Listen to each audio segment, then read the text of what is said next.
Brooks Multimedia. He being soon. But I'm just here with a quick little live, just to get on, be active and all that.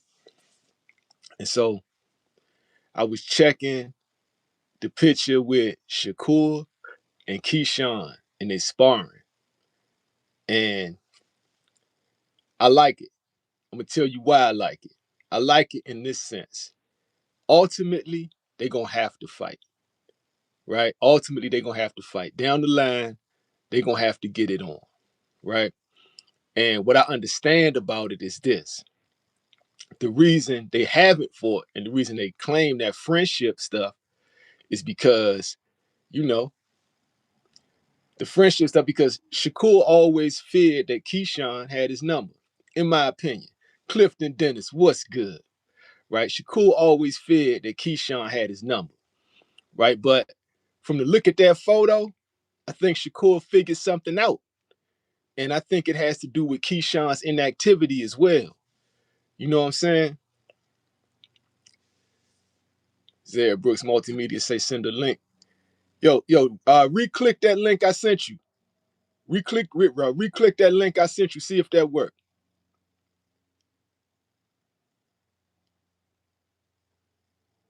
All right, hold on. I'm gonna send another one. Hold on.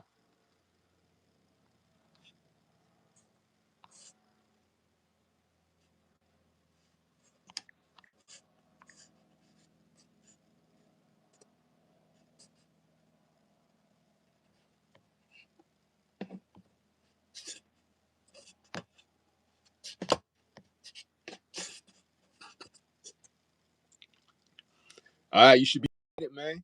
Yeah, there you go. I know what I was doing. Yeah, hold on. Yeah, there you go. It's all good. I'm gonna change Boom. my background. Yeah. Hey, yo, Clifton Dennis. This is something I grabbed online. I gotta go back through my files and get it. Talking about Samurai Bud. Samurai Bud is that dude, man. Bud living it up. Bud living his best life right now, man. I can't do All it right now. facts. All facts. What you Bud got, doing rich Samurai nigga shit. Bud? Bud doing rich nigga shit right now, man. You know what I'm saying? Like fencing and all that type shit. He's an equestrian also. Riding horses and all that. Hey man, Rich nigga shit. you think he got one of them old 1600 katana swords from over there? I'm quite sure he does. I know I would have got one. Hey, yo, so, yeah, good one of them Harry Hanzo joints. Hell yeah. Harry Hanzo joints. Now I get one of them joints from Kill Bill. That's the Kill Bill joint, the Harry Hanzo. Oh yeah, the Harry Hanzo joint. Hell yeah, Slim. Yeah. That's that joint. Yo, Water Wheels is saying Iya Torpilla is coming to knock him out. Cap. Knock who out? Oh, Clifton Dennis is saying he talking about this photo right here. Let me see if I find it. Actually, that was on Instagram. That was on Shakur's IG. Hold on, let me go grab it real quick. Hey Slim, did you see that interview with Devin Haney and I forgot the old boy name? It was the interview he just did with the white boy. What was they talking about? The upcoming fights and stuff. It was actually a very good interview, man. I ain't gonna lie. Devin did good on that interview, man. No stuttering, really. He seemed real comfortable with that interview. I got to change my prediction on that. You talking about this photo right here? Hey, man, that's a photo that sells a lot. Picture says 1,000 words, man. Yeah, that came off Shakur's Instagram. And you see, Shakur figured something out. This is how he get stick up kid. Remember, but has he figured it out because Keyshawn has been inactive and probably on psych meds earlier this year? Oh, yeah, Clifton Dennis said it was a great. Yeah, you got to check that interview out, man, so we can break it down, man. It was a very good interview on Dev, man. I got a whole new perspective on Youngin, man. I actually liked him from that joint, man. I ain't gonna lie, man. I like it. Still getting knocked out by Brian No, but I liked him from that interview. Hey, I'm gonna change my prediction on that, but first I want to answer this because I started the show off with this, right? So, why his face like that? like they're not friends. They not nothing. Look at his face, I man. think Keyshawn got whipped up in that sparring session. I He think must have. Keyshawn got his ass whipped. I want to ask something here because I heard some on the boxing voice. You know how they be having their callers do takes and shit, right? So one of the callers actually had mentioned Shakur and him going over helping Jake Paul. That he wasn't really going there to Jake Paul. He was there to scout Albert Bell. He was there to scout Albert Bell. Yeah. I got According to the caller, I yeah. guess that's you know how you do your take, how we be talking about how Shakur likes to know everything about you. That's why he wants to spar you. So now we have a situation with Albert Bell, man. They saying, man, Shakur wants to see, but Bell ain't letting them spar him or something like that. Whatever the hell they was talking about on there. Shakur trying to clean that shit up. He's selling out. He's selling out. He's trying to help Jake Paul get a game plan to beat Tank because he don't like Tank, right? I Boom. think it go deeper than that, man. I think he over there trying to spy on that Bell to see what's going on, man. And Your also get on that's Tank your nerves. opinion. I ain't gonna lie. He want to get on Tank nerves. He want to get on That's them nerves. yeah, as I'm saying, that's the real reason I think too. But the Albert Bell thing, cool, right? Boxing with 2-4, what's good? So what I'm telling y'all right now, right? What we seeing in this picture, Keyshawn Davis has officially been stepped on. He's been stepped on. He got his ass whipped in this sparring, right? He's been inactive. He's been on psych meds earlier this year. He's You probably said he got off his of them. ass whipped. He got his ass whipped. That's why he looking like they not friends. Because he realizing everything I've been saying is true, right? Shakur has been playing the role of Cuddy of Cuddy from Dead Presidents, right? I'm gonna give you a belt. I'm gonna feed your family. I'm gonna stop by your baby mama house when you not dead. Come out the doors, adjusting my zipper, right? Why is he cheesing from ear to ear in that picture? And Keyshawn has Letting you know. no motion facial expressions. I'm letting you know, right? He came out his baby mama house adjusting the zipper, right? While Keyshawn was walking up with a bag of groceries, and Shakur kicked him down the steps and then told him, listen, don't ever in your life bite the hand that feeds you, nigga. Right? Keyshawn has been stepped on, right? And it all started from the crash out. Shakur got him right where he want him now, bro. He's stepping on him in every sense of the word, bro. Real talk. He's running up to the biggest names at 140, putting his name in the mix, yet he's keeping his belt at 35, and but campaigning where Keyshawn gonna be. He's running that friendship into the ground, right? That friend shit, I should say. That friend that we should never fight because we Hey, friend shit. you He's know what I'm running gonna that. start pushing? You know what I'm gonna start pushing? Pushing for Keyshawn to fight Richardson Hitchison. Hey Because yo, obviously he's avoiding the smoke at 140. I with Gary Antoine, Subarel Matias, and what's the other one at 140? let me ask you this though, right? Let me ask you this though. If they was to fight at 140, who you got? Between who? Shakur and Keyshawn.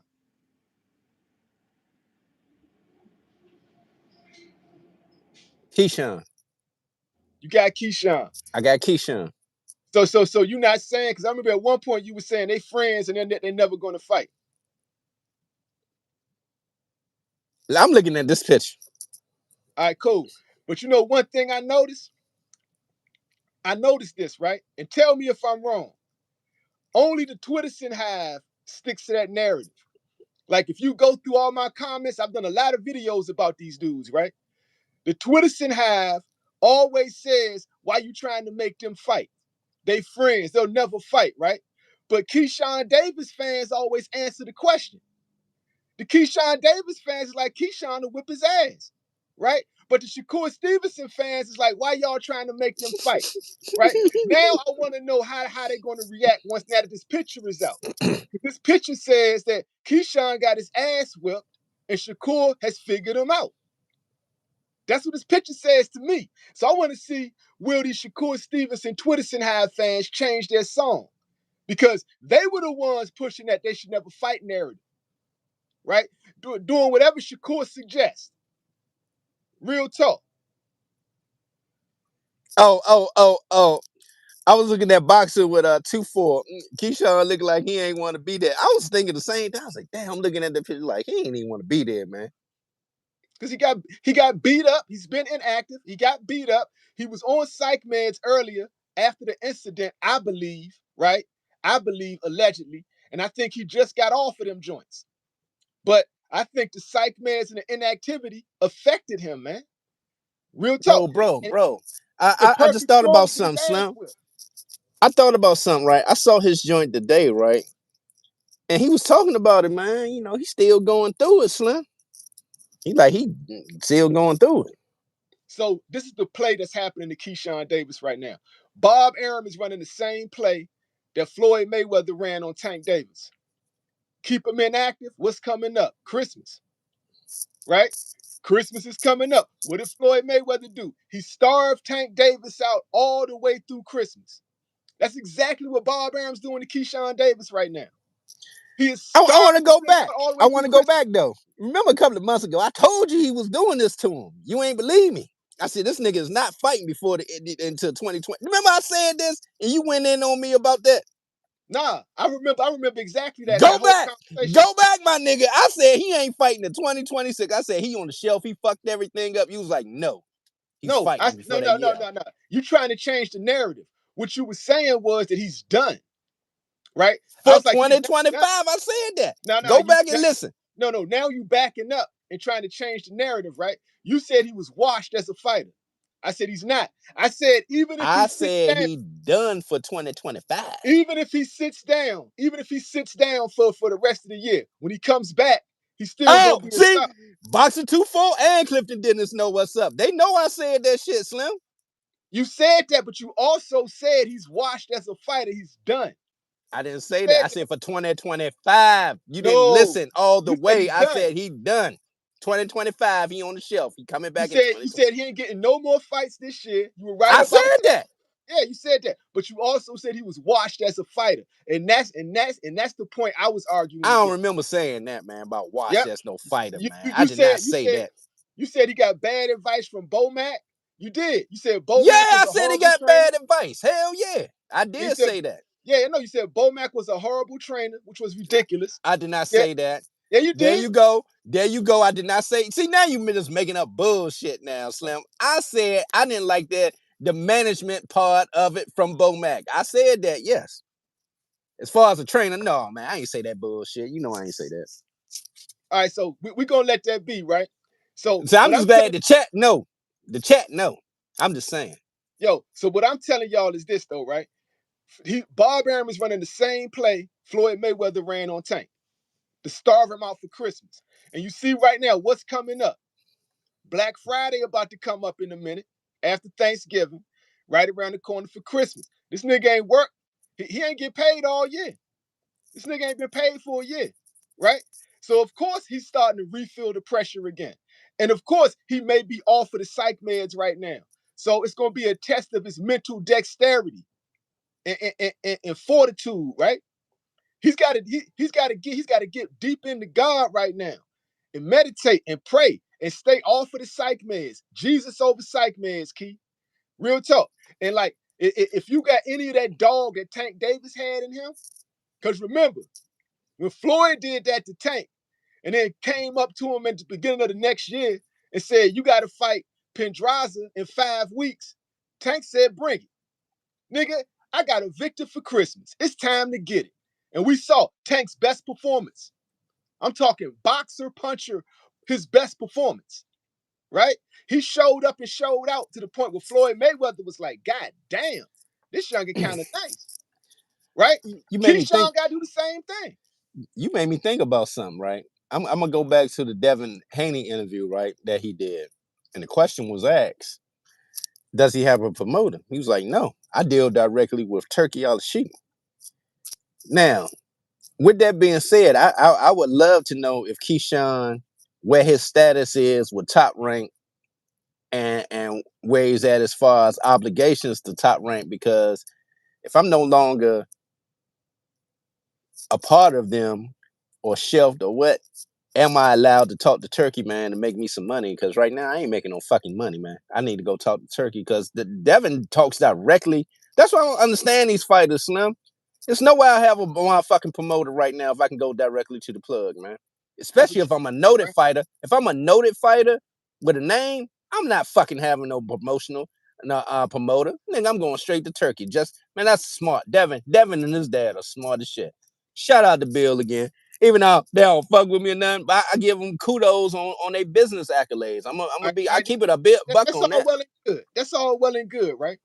But back to Keyshawn, though, right? And salute to Kai, my nigga Kai. All right, so yo, back to Keyshawn. He's being starved out for Christmas. Clifton Dennis said he don't think he got that dog in him like Tank did, right? We about to find out because the same play is happening right now. So he's not going to be able to really have. He just had a kid, right? He's the breadwinner in his family, right? He hasn't got paid all year. He's feeling the heat. He's feeling the heat right now, bruh. And this is exactly what Barber wants him to feel, right? Because it's exactly what Floyd Mayweather wanted Tank to feel. When Floyd went through his daughter's phone like a weirdo and saw that she was Snapchatting Tank, right? But I think the Bob situation was a little different. I'm like, Slim, you cost me money. So you need to learn this lesson in life, man. Don't cost people money. It's a little different, but it's just as personal when it comes to the fighter, right? Because in both scenarios, the fighter was not working and was not getting paid. Real facts, right? So now, and then you got your so-called friend stepping on you. That's why he looking like this. You got your so-called friend stepping on you. No, no, Ex- knowing you sat down, running to T.O., trying to put his name in that hat, right? Running all up in your weight class, throwing his name out there. Then for the cherry on top, went on another nigga's podcast and said, I'm gonna win the belt and give it to Keyshawn. I'm gonna look out for you. Basically calling Keyshawn a bitch ass nigga, hey, right? you think he asked him about that He had to. in conversations before that spawn? He had to. He had to because that was disrespectful, bro. That was disrespectful. It's no way you could interpret that as respect unless you stupid, right? The only way you would interpret what Shakur said as respect is if you stupid or a dick rider. Hey man, I'm looking at this picture again. He stepped all over Keyshawn and that spawn looked like. He stepped He's all not over gonna him. be cheesing from ear to ear like that, man. After spawn, if you ain't whooping nigga ass, man. The sparring capped it off, right? The sparring capped it off. And look at what he said, right? Look at what he said. Can you see it? With my buddy. He said he had some good rounds in, all like that. That means he whipped his ass, right? Yep. So he's telling everybody he whipped your ass. He's cheesing from ear to ear. He's stepping on you while you He's down. sunning you with that arm on you. Yeah, and he's stepping on you while you down. That's not your friend, Slim. That's not. And now he feels. Now he about to do the typical Shakur shit. He's figured you out. Now he waiting for you to talk shit. The instant you talk shit, he gonna say, "Fuck it, let's fight." Right? So you're kind of stupid that you fell for that. Keyshawn, you got played, Slim. You let that Jersey nigga play you, Slim. You let him play you, Slim, all the way to the bank. He played you, bro. They saying you saying, man, he pulled up on the man, see where his skills at today. Keyshawn has to do what Tank did. Rededicate himself to his craft. Go in there, show up and show out. Clifton Dennis, that's right. Shakur sneaky as hell, bro. He's sneaky, and he was never this man's friend, bro. He was never. And just check this out. He knew you just had a kid, and he's stepping on you in your career. So that means he taking food out your baby mouth too, nigga. He went and took your baby. He took your bottle out your baby's mouth, nigga. Real talk. Real Shit. talk, bro. I don't think people realize, man, Keyshawn is actually in line for T.O.'s belt, man. He's the number one contender for his belt. And that's why he did You that. That's why Shakur did that fuck shit and said, I'm gonna win the belt for you, and I'm gonna give it to you. you know what I would do if I was Keyshawn? Fuck Bob, nigga. I'm an ambassador. Remember, he's a ring ambassador. Nigga, I'm gonna holler at Turkey, man. Turkey, man, can we? I got to line this fight up with Tia. You Let's got to make it get. happen. You got. We're gonna get on that, right? But I want to stay on this real quick. Boxing with 2-4 says Shakur probably knew Keyshawn ain't been training because Keyshawn ain't even have his own gear. Shakur loaned him his gear to whip on him. He sure enough did. He sure enough did. And remember, Shakur been in there sparring with Bud Crawford for the Canelo fight too. So Shakur getting in reps. Shakur had 2 fights this year. He getting in reps with Bud, right? It's Mm, like, of course he beat this nigga's ass. He yeah. beat his ass in sparring, bro. And now he's stepping all over him, bro. Yo, real talk. Shakur's the fakest friend ever, bro. That's why Tank don't fuck with him. Tank don't fuck with this nigga for that specific reason, bro. Am I wrong? You tell me if you think I'm wrong. No. I'm just Tank laughing does about not this shit. fuck I'm with just this nigga laughing. for that reason alone. Because remember, Shakur ran up and played the little brother role. Me and Tank, we being good friends. I'm gonna have to go Gervonta Tank Davis. Tank being a good friend of mine. I think Tank is the greatest fighter of this generation. Tank is my friend. Tank is my friend. All of a sudden, man, Tank ain't trying to see me. Tank ain't trying to see me. Tank don't want to. Yeah, I mean, I ain't saying he's scared, but he don't want to get in the ring with me, right? This he shifted gears that quick, right? Yo, he shifted gears that quick. Shakur in the car, he lying. He lying. Let's talk about that sparring. If that was a fight, I won, right? He went from Tank being my good friend to if that was a fight, I won. He about to do the same thing to Keyshawn if Keyshawn act up. Yeah, this is gonna be. Yeah, I'm waiting to see how this all plays out, man. Now that Shakur's figured you out, hey Keyshawn, I'm sorry, man. You was green. I ain't gonna call you a dummy. Hey, fuck it. You was a big dummy, right? You was a big dummy. You let that nigga play you, right? And now that he figured you out, and now that he feels that he's levels above you now he'll fight you. Now that whole thing we can never fight because we friends is out the window. He waiting on you to say something wrong now. And not only that, he's gonna step on your feet, hoping you say something about it all while pretending to be your friend. Not only that, he knows you ain't worked all year, right? And he's been stepping on you on your names in 140, right? He gonna show up to your house with a like Santa Claus, nigga. He about to show up to your house like Santa Claus, right? Real talk. Cause knowing you can't really buy shit, you ain't worked all year. He gonna show up to your house like Santa Bruh, you be Claus. going too far. I just realized what you talking about. Yeah. You going too far. Yes, he's emasculating this nigga. He's Damn, Slim. emasculating I this just nigga, bro. realized where you was going. Oh my god, man. Keyshawn, you a big dummy, bro. You a big dummy. You got played, bro. Never let a nigga play you like this again. Let this be a lesson for you, Slim. Never let a nigga play you like that again, bro. I, I I've been around I for a can't long endorse time. this. It already. I can't endorse this. I can't endorse it. I mean, keeping it real though. Am I wrong though? Am I Damn, wrong? man, I didn't know you was gonna go this far. Shakur went that far. If you look at Shakur's actions, right? He's totally slapping this nigga around, bro, and whipping his ass and sparring was the Oh cap. god damn, Slim. Boom, boom, boom, boom. Let's see what the chat talking about. Oh, your favorite barber, what's good? Shakur act like a selfish, spoiled suburban kid. He act like a stick-up kid, son. He act like a stick-up kid. I knew a lot of niggas like Shakur, right? We got a cousin, right? Me and you, we got a cousin, right? Like especially when I was down in Carolina, right? This nigga, he used to like be cool with people, then follow him, right?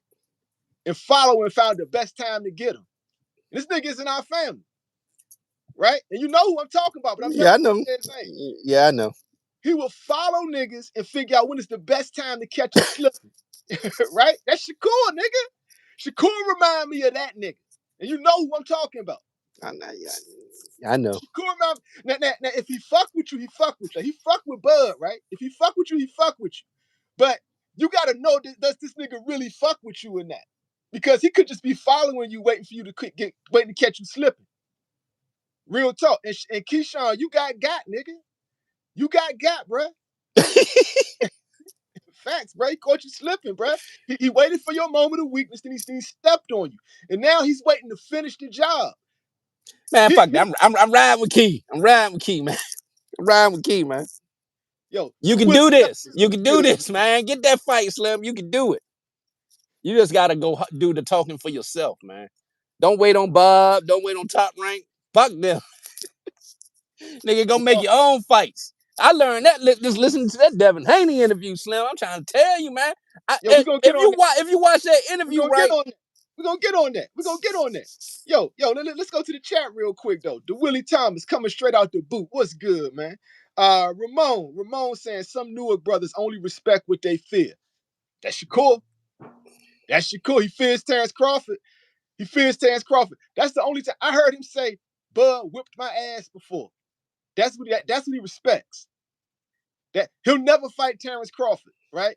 But Keyshawn, you were never on that level with him. He was waiting you out to find out when is the best time to fight you, my nigga. And he figures now is that time. Now is that time, bruh. Yo, Ramon say Keyshawn Davis will give Shakur a problem. He will. If Keyshawn Davis takes this personally and focuses back on boxing, he could be a danger to Shakur Stevenson. But Shakur figures he got him figured out. You got to remember, I go back to what we was talking about, man.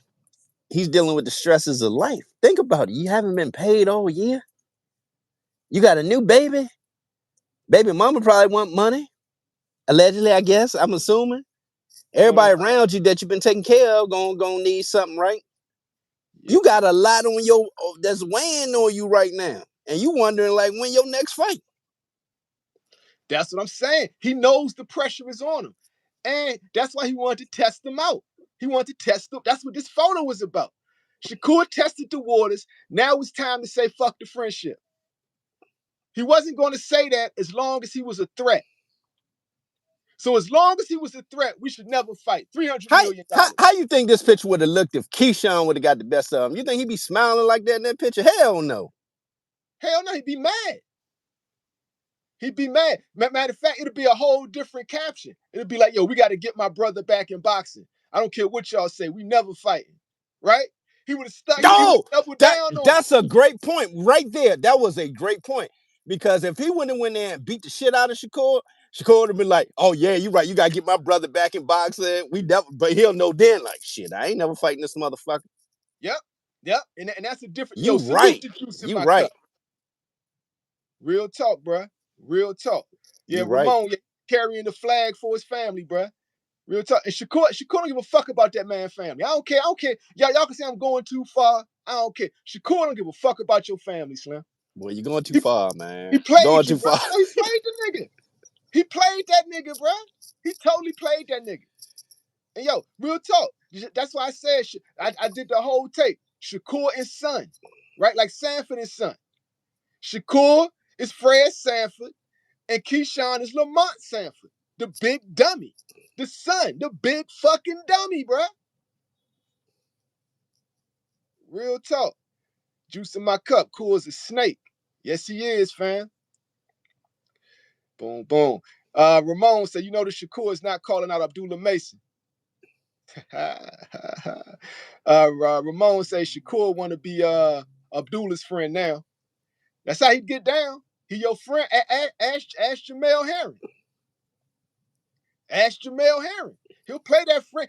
He turned on Jamel Herring like skirt, like right in the interview.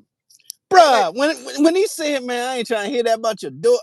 What'd he say? Man, I was like, God damn. Dude's daughter passed away, bruh. Dude lost his daughter. Shakur said, man, I ain't trying to hear all that. And we Nigga, ain't what? lying, dog. We is not lying on this, man. You can go see that joint. It was on Top Rank YouTube during that time. You know, what I don't know what they call it. It ain't like 24/7. I don't know, whatever the Top Ranks version of that. I cut a video to it. I Yeah, got yeah, a but video to it. look up for Shakur Stevenson and Jamel Herring doing that. Man, he said that shit verbatim. There, I was like, God damn. Now I'm gonna tell you how it went because I cut a video to it. It's in my video when I saying Shakur think like a stick-up kid, right? They sitting at the table. They having a face-to-face.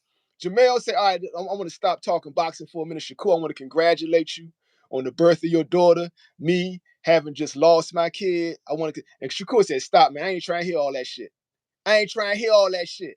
We ain't friends. Skirt, nigga. We was never friends." Then he got up and then he said, "Yeah, you was trying to get me. You was trying to get me. What? What? When I Oh, seen that, I was like, nigga, damn, what the hell? What? I see it. Just like our family member, he would do some shit like that, right? I'm just telling you, bro. So he pulled and then he told him on top, nigga, you was trying to get me with all that sensitive shit. This man telling you about he lost his kid, bro. Nigga, that's worse than Bill Haney talking shit to Brian Norman Sr. about his mama having cancer and said your mama's a bitch. Well, what's worse? They both on par, right? Yeah. That's some cold. And you gotta think about it. The only nigga in boxing who could keep up with Bill Haney is Shakur Stevenson. Damn, Remember, more I think remember he about it, that fought was this that was some cold conversation? shit that day, man. That was some cold shit. There was some That was cold. cold. That was cold hearted shit on both of their part, You right? know, I would if I was scored, that would have had me thinking like, hey man, can y'all stop and not put that in there? He ain't like say none of that shit. He like, man, nigga, I mean it. I mean it. Because he figured him out. He figured him out, and now we ain't friends no more. Keyshawn, he gonna do the same thing to you, bro. He gonna do the same thing to Keyshawn Davis, bro. Real talk. If he ain't already done it. I gotta ask you this, man. And no, but I'm gonna tell you, I warned Keyshawn about this for a year now. I've been warning Keyshawn about this moment, bro. I've been warning that nigga about this moment, bro. What you got to ask me? I know I know it's kind of off, but we got 3 weeks, right? Yeah, you were saying something about changing your mind on Devin Haney. What you was about to change your prediction? Hold on to time. All right, I'm gonna give you that. I'm gonna answer. I want to answer this chat real quick, man. Real All right, talk. go ahead. Cedric H. Are you a Shakur fan or a Keyshawn fan? Cedric H is saying Shakur and Keyshawn won't ever happen. Cedric H, I'm talking to you, fam. Are you a Shakur fan or a Keyshawn fan? And if you say Oh, both, yeah, hold on. Oh, yeah, this is interesting. I want to see what he say too. I know what you're going with that. I know where you about to go. yep, Answer real that talk. one. Hey, Cedric. Hey. Are you a Shakur or a Keyshawn? Shakur, thank you, Oh, my there you nigga. go. Yes, Yep. yes. Yep. Only the Shakur fans are saying that. Yep. Only Shakur fans. The Keyshawn Davis fans are like Keyshawn gonna whip his ass. The Shakur fans are like they're never gonna fight. That's what I'm saying. You proving my point. Thank you for being honest, sir. Thank you for your honesty, sir. Salute. Boom, boom. Okay, so all right, let's go. Right, so I'm going with Karma in this, right? And Haney versus Brian Norman Jr. I'm gonna tell you why I'm going with Karma. The same reason we was talking about what Shakur did, what Bill Haney did. So my mind tells me, and so this is not going to be a Ghost Rider or boxing prediction, right? Because I'm going with just my spirit is telling me to pick Brian Norman Jr. to knock Devin Haney out, and I'm gonna tell you why. The shit Bill Haney did with that man's grandmother, and the fact that he ain't said a word about it yet, like that's something you don't let go. So that tells me this man has internalized that shit, right? So he heard what Bill Haney said about his grandmother, bro. He heard that shit. You feel what I'm saying? You feel what I'm saying? Bill Haney called his sick grandmother a B, right? Like a few days before she passed away. She passed away a few days after that. Bill Haney told his dad, your mama's a bitch, right? That's Brian Norman Jr.'s grandmother. You think he hadn't internalized that? But if I somebody internalized, he's not showing no emotion. He's in the gym training. My spirit says he about to fuck Devin Haney up. But my mind says Devin runs and he won't do it. My spirit says Karma has to, like, Bill's got to answer for that shit, bro. Bill Haney has got to answer for that shit. I got a funny feeling, man. He gonna stand in there and fight, man. As crazy as it sounds, I think he gonna stand there and fight, man. He sound different, man. I'm trying to tell you, man. I was very surprised on that I don't interview, man. He like. sounds very different. I don't care what niggas say. I only go by what niggas do. Right? I'm just looking at the actions in that interview, man. It wasn't the Yeah, you go same by. stuttering Devin, man. That's what I'm trying to tell you, man. Yeah, man. What niggas say has no effect on me, bro. No effect. I go by what people I do, get man. all that, but what I'm saying at the end of the day, I don't think it's just gonna be a mauling like I thought now. Because of something Devin said. Now I'm just looking at the different videos of him training with Mickey Bay and stuff like that. I'm just wondering now. I'm just wondering. Okay. He might stay in there and fight. What happened the last time he tried that? No, he talked about that, man. He was being honest, man, about the difficulties of making them weights, man. And right now, he had to wait. So I'm like, okay, this year is gonna be a lot different, man. Because He, he got caught with the same thing when you over trying to and over make and that over weight, again. man, you ain't really work. He made some good points, right? When you trying to make that motherfucking weight, draining yourself to nothing, you ain't really doing nothing. Man, you You can't falling for really the do nothing. fight, my nigga. Right now, You he's falling saying, for the man. banana Right in the now, shell he's fight. saying, no, I'm not saying the motherfucker gonna win. I'm saying it's gonna be not just a mauling what I thought based on what he said, because I've been in camps with different fighters when they going through them extreme cuts, man. They ain't really doing, they can barely touch the bag, man. That's being honest with you. So I understood what he was saying, where right now in the beginnings, you be worried about even getting down to now, you just worried about weight cut. Nah, right now he can focus on actual strategy, is what he said. Strategy of how he can beat a Brian Norman instead of worry about cutting weight and all this. He can actually work on. He said this is what made it different this camp. I said, oh, this is interesting, man. It was a good interview, man. I ain't gonna lie to you, man. All right, let me get my take on that, right? I don't give a fuck what Devin Haney said, right? I don't give a fuck about anything anything the nigga said. I don't give what nobody says, right? Only if it's personal, like what Bill Haney said to Brian Norman Sr., because I know that type of stuff is internalized, right? But as far as niggas telling me what they gonna do and what they've been through, yada yada, my nigga. Like I've heard great speeches, man. I like back in like middle school, like we had like records of Malcolm X speaking, right? Back we would see speeches by Dr. Martin Luther King, right?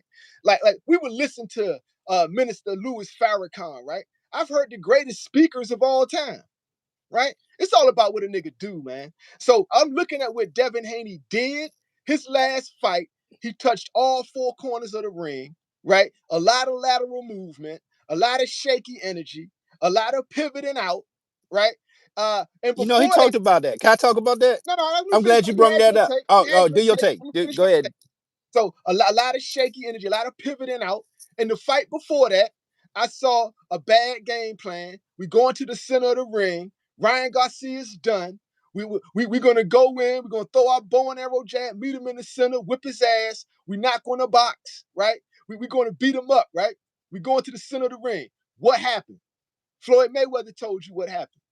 Floyd Mayweather said, "Yo, you throw it from here, right, and come back here, because I know that motherfucker got a hook, right? You don't do like this.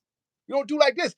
And like in the later rounds, Devin was throwing his hook, but he kept his head on the line, and he kept getting caught, right? Bill Haney made no adjustments. Bill Haney got his son beat the fuck up, right? So you mean to tell me he gonna do that again against Brian Norman Jr.? Hell no. He gonna do what he did in his last fight. He not gonna go back to the strategy that got him beat the fuck up. Real talk. In my opinion, I don't see it happening. So now Okay. tell me what else he said. What else Okay, this let me nigga go back. say? Okay. You did your take. Yep. All right, let me get back to the interview, right? He made some valid points in that joint, right? What made a lot of sense. He shouldn't have did that fucking crazy ass weight cut for the Ryan joint, knowing he shouldn't have gave him them 3 pounds. He should have never did that. That was a mistake. Execute. The last fight he talked about, right? He said, yeah, he fought that way because he was trying to get to the next bag. He said they should have never put him and Ryan on the same card like that, man, putting the pressure. He said he dropped the bag like that. He said, man, he lost a lot of money behind that joint. But That's the main thing that they shouldn't have been. That is very true because remember Caleb Plant. That happened to Caleb Plant I don't and care what some niggas say, man. huh. I watch people's actions. I don't care what people talk about, man. Everybody can say what they're gonna Okay, do. you the only one. I'm talking to the chat right now. That chat agreeing, man, and talking with me, man. So I'm talking to the chat. They saw the interview. You ain't seen the interview yet. You got to see the fucking interview. I saw the fights. That's more important, right? No, but he I saw the fight. explained why certain things happened in the camp leading up to that joint, man, and it made sense. I saw the fights, bro. You know what's interesting too? He said, Bill, not only did Bill convince, I mean, everybody knew about that, because they talked about it, Terrence Crawford there about making that fight. But did you know he also made the Yard Benavidez fight? He's responsible for that, making that fight with Yard and Benavidez. He's gonna be responsible for his son getting massacred because that man's grandmother was on her deathbed. He said, "Your mama's a bitch," and she died a couple of days after that. Brian Norman Jr. has not said anything about that, right? He's just been focusing on training. He has not gotten emotional. He ain't even talking no shit. He's looking forward to fight night. That tells me Devin Haney's in trouble. And that, my spirit says that pick, right? Even though my head had Devin outboxing him and outmaneuvering him, right? Because of experience and speed. I'm going Hey, off of Clifton Dance, I'm spirit. glad you understand what I'm talking about, man. It's gonna be a very different fight. I still got Brian Norman, but it ain't gonna be what you think it is, man. Yeah. He ain't going in there Yeah. murderizing them, man. It ain't gonna Clifton, happen like that. Clifton Dennis is my favorite Haney yet, right? Because he don't do blind loyalty. It's always some type of logic behind it. That's why I fuck with Clifton Dennis. Real talk, right? So I can understand that. But what I'm telling y'all right now, right? From what I've seen, I see a man who has a vendetta, who's not getting emotional about it. It's just focused on the fight, right? That's telling me Devin Haney's in trouble, Slim. RJ, what's good? Real talk. Ivan Curry, what's good? John Parham, what's good? Real talk, man. That's all I'm saying. That's all I'm saying. Right? And I can hear what y'all saying in the interview. He may have said some great stuff. Like I say, I've heard the greatest speeches. I've heard Fred Hampton. I've heard tapes of Fred Hampton. Right? I've heard Malcolm X, Martin Luther King, Nah, this a very different. Farrakhan. This is a very different Devin Haney interview, man. He was by himself. He wasn't studying. He was very comfortable. He looked very comfortable at his weight, and he just talked about the whole camp situation. And he about to leave. He'll be in Dubai tomorrow. I mean, Saturday. Saturday he'll be out there for starting. Saturday he'll be in Dubai. Okay, Smart, get acclimated to the climate. okay. That's all well and good. That nigga said your I mama's a got bitch. this being a good fight. I got this being a good fight. I gotta be in a great fight. I gotta be in a great fight. And my spirit is telling me Brian Norman Jr. is about to reap karma on this nigga.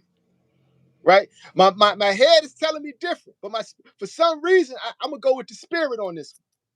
I'm gonna go with the spirit on it because I'm looking at the actions, right? So I heard what was said. It was very personal, right? It was very personal, and I'm watching this man's actions. He ain't letting y'all get in his emotions with that shit. We got to fight anyway. What did you say about my grandmother, nigga? All right, we got to fight anyway. I'm not going to retort. I'm not going to retaliate with words. We about to get paid to fight. It's no need for me to retaliate with words. But I heard what you said, nigga. I heard you call my Okay, they grandmother a brought bitch. okay. No, That's time out, my nigga. I heard you call my grandmother a bitch when she was on her deathbed, nigga. I heard that shit, nigga. You think Brian Norman Jr. ain't feeling this? Nigga, I heard what you said, nigga. We got to fight, right? I'm training right now. I'm going to see you on the 22nd. You going to have to answer for that shit your dad said, bruh.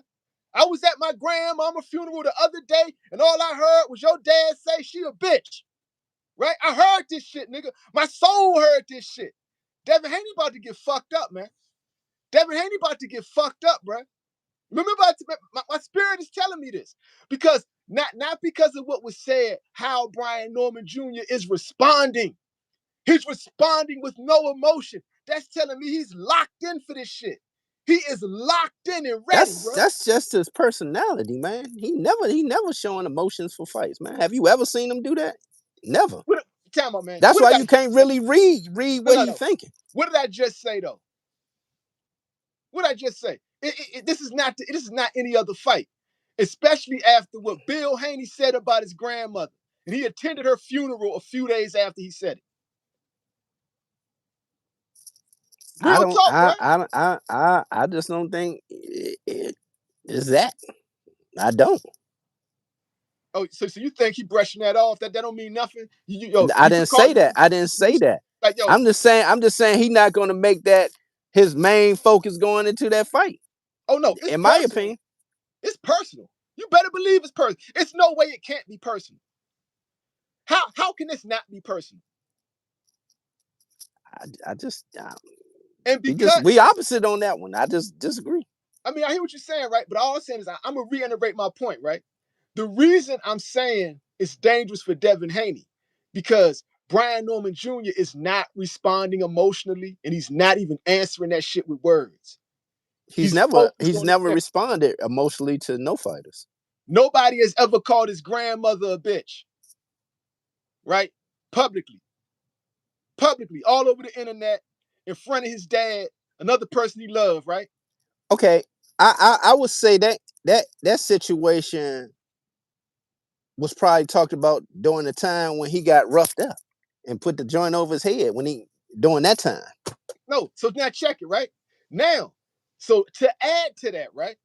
To add to that, They gonna you be have cool, Slim. They ain't gonna time out, fuck the time out, time out, time bag out. up. They ain't gonna Listen fuck to the my bag up. so you're right, right? So to add to that, not only did you call his grandmother a B, right, while she was on her deathbed, not only did you do that, you set him and his dad up for an ambush, right? You set him and his dad up for an ambush, right?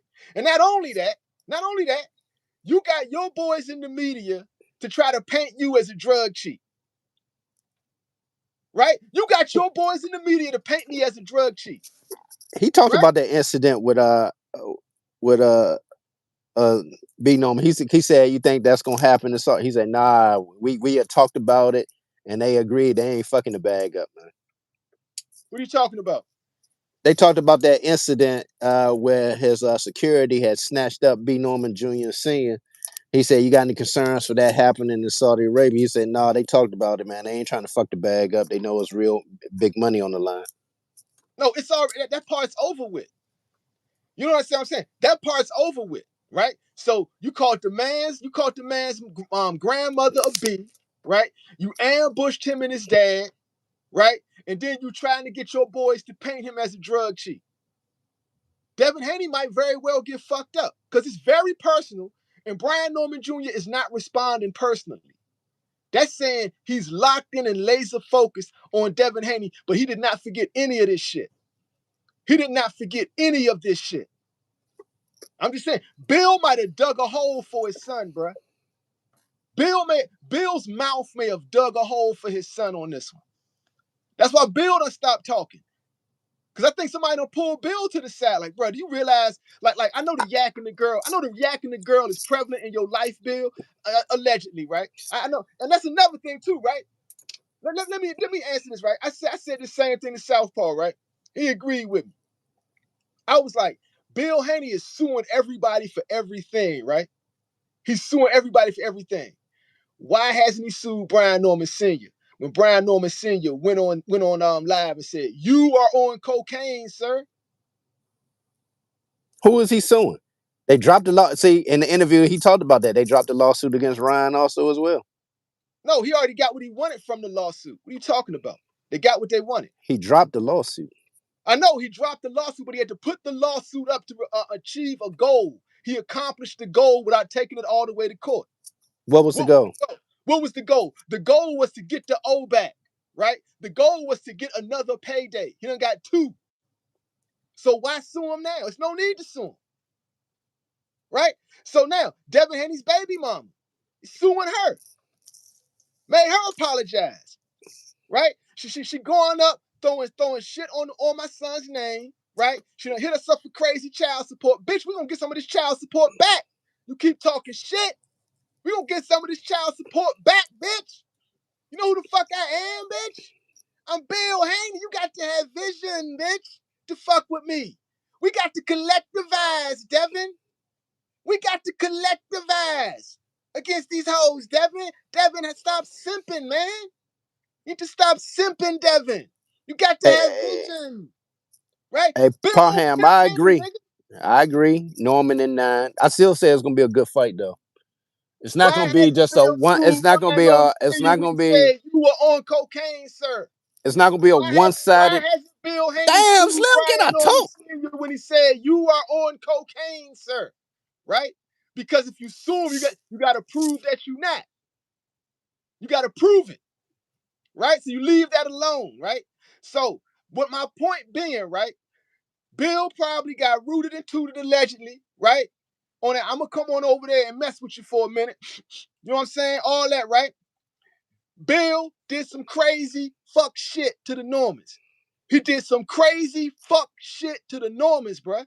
He crossed the motherfucking line, bro.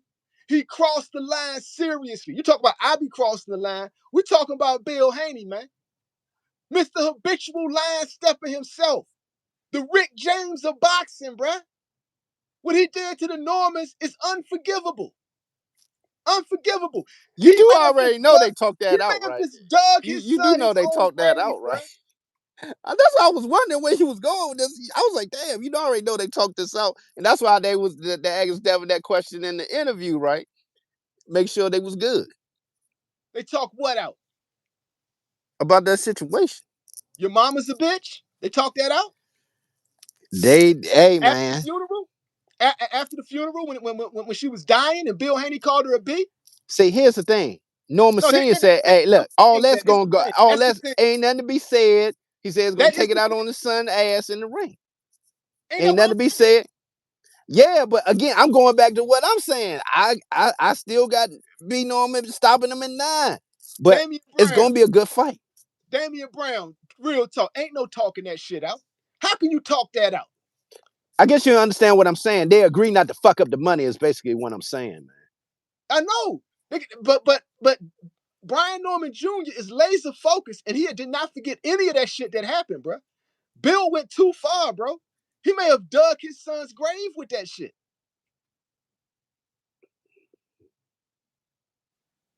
I mean, that's your opinion, though. And I'm just looking at it from objectively, man. It's gonna be a good fight. Hell yeah, it's gonna be a good fight. It's gonna be a good fight. I'm looking forward to it.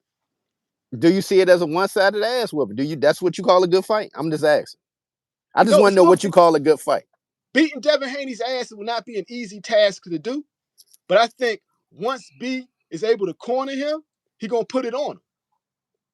He gonna put it on. Now they gonna be like, yo, let's talk about my grandma, nigga. A wonderful lady. Let's talk about my grandmother, nigga. What you say? Right? You know what I'm saying? Let's have a conversation about my grandmother, nigga. Right? Like Khabib on Conor McGregor's ass. Let's talk now, nigga. Let's talk now. What you got to discuss, nigga? Let's talk it out, right? In the ring, though, right? Let's have a conversation about my grandmother, nigga, right? Let's do that. That's how it's gonna go down, in my opinion. In my opinion. I mean, I may very well be wrong. Life is good. Salute. Real talk. But Bill crossed the line with that shit, bro. He really did, bro. And he may have very well got his son hurt, man. He may have very well got his son hurt with that shit, bro. Yeah. Yeah. And the reason I'm saying it is because how Brian Norman Jr. is carrying that shit. He's carrying it very stoically. Like he's in the gym like he's never been in the gym. He's being very stoic about that. But once them hands start flying, he's gonna remember all of that shit. I'm looking forward to it, man. We're gonna see a Devin that didn't don't that yeah, he talked about that, man, how people was calling them weight bullies and stuff like that. It was, I'm telling you, man, that was a good ass interview. I like the way he talked about that, man. He was like, I was trying to stay at that weight looking for the big money fights. Sometimes shit don't happen. He Boom, talked boom. about it. At least he was honest about that shit. Yeah, life is good. Say some people forgive, some people don't. I don't believe Norman Jr. is forgiving. I don't either, bro. I don't even. He'll forgive him in the ring after he put some hands on him, right? RJ saying Bill is Quentin Tarantino. WMS 702. Yep, the composure is real. The composure, like I got to commend Brian Norman Jr. on his composure, bro. This why I had to switch my pick. But like I say, this is a pick from the heart, from the spirit. It's not from the head. Because my head So is telling me okay. So Devin wouldn't feel a certain way when Scene was like, man, dig that bitch up. Who started that shit, bro? But it don't matter. Nah, man. You really can't come back with that. You really can't come back with that. Because Devin saw what happened. What do you expect that man to say? What you What mean do you saw what expect that man happened? to say? What do you expect that man to say? Matter of fact, Senior tried to be the bigger man, but Bill just kept going. He kept going. He was doubling, tripling, quadrupling, quintupling down on the shit. I just did it, nigga. And then Hey, we RG, know what I'm talking? Yeah, that Devin. That's what I was trying to tell my brother. Man, that Devin video. and then went over and said, "Yo, we all gotta go, nigga. We all gotta go, right?" And then his mom went, bro. Crazy work, bro. He said, "I just did it. We all gotta go, nigga. Your mama's a bitch, right? While she's dying, we all gotta go, nigga." Think about the level of cold-hearted snake ass nigga that is, bro. Think of that, and you think that whole dig that bitch up mean anything to a nigga like Bill? Hell no. A pimp. Let me tell you about the best pimps. The best pimps don't respect their mothers. They don't respect no women. Their mama is a bitch. To them, See, now you're going too far, man. That nigga love his mom. He talking about how she was a panther and everything, Slim. So I don't I believe him. I don't definitely believe. can't agree with you. This I shit don't right here. believe the nigga, man. I don't That's believe on that you, nigga, Slim. man. I I can't go with. don't believe that I nigga, can't man. go there with you with this I shit don't right here, believe man. that nigga. I don't You fuck go with that too nigga. fucking I far, don't believe. way too I went much, too man. far. And We this is talking one of about them Bill moments, Haney, man. man. I went too far. We talking about Bill Haney, man. The nigga who said your mama's a bitch while she's on her deathbed, dying of cancer, right? I don't believe that nigga. I believe that nigga doesn't give a fuck about his mother, right? Yeah, I said it. A nigga who would say that to a man whose mother dying, Nigga, you cross all a types of nigga who would lines, say man. that, I don't a know nigga how who would you say a that, a habitual nigga who line would say stepper, that man. to You a a man habitual line about stepper, a nigga man. who would say that to a man about a woman who's dying, right? Who's on her deathbed, right? A nigga who says that has no empathy, right? So that tells me he don't give a fuck about his mother. But you just told me the man allegedly be on the yak and the girl. Cause was it the yak and the girl that made him say it? Yes or no? Don't matter, he said it. But you saying again on the And then yak and the he girl. said out of his own mouth, we all gotta go. Allegedly. He said, we all gotta go, right? Think about that shit. He said, not only did he say, I just did it, nigga. He said, we all gotta go. Knowing she was dying. That's all. I'm gonna drop it now, man. I'm ready to shift Bro, gears. I've been waiting for you to drop this shit 30 minutes ago. You been on this motherfucker for 30 minutes, y'all. This shit is just cringy as fuck. Yeah, it's supposed to be cringy. No, man. Supposed to be. You go too Real talk. far, man. Your You go too favorite barber. far. Your favorite barber. Bill pop all that shit, then pull his hand, then pull his son in front of him.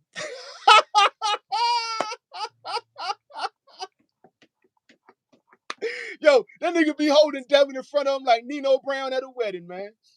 Real talk. Bill talk all that shit, then grab Devin Haney up like he the little girl in New Jack City, man, and he Nino Brown. Remember that scene in New Jack City? Hold When up, the, man. when the Oh, Italians roll up on Nino Brown at the wedding, let and Nino me. grabbed the little girl and used her like a bulletproof vest. That's Bill and Devin Haney right there, bruh. I got to answer Damian Brown, right? He said, "How can Zeb defend Bill? Zeb got no moral standards. I don't care how mad I would never say, even to my enemies. Facts. That's facts. Uh, how am I defending them? Please explain. You totally defending him.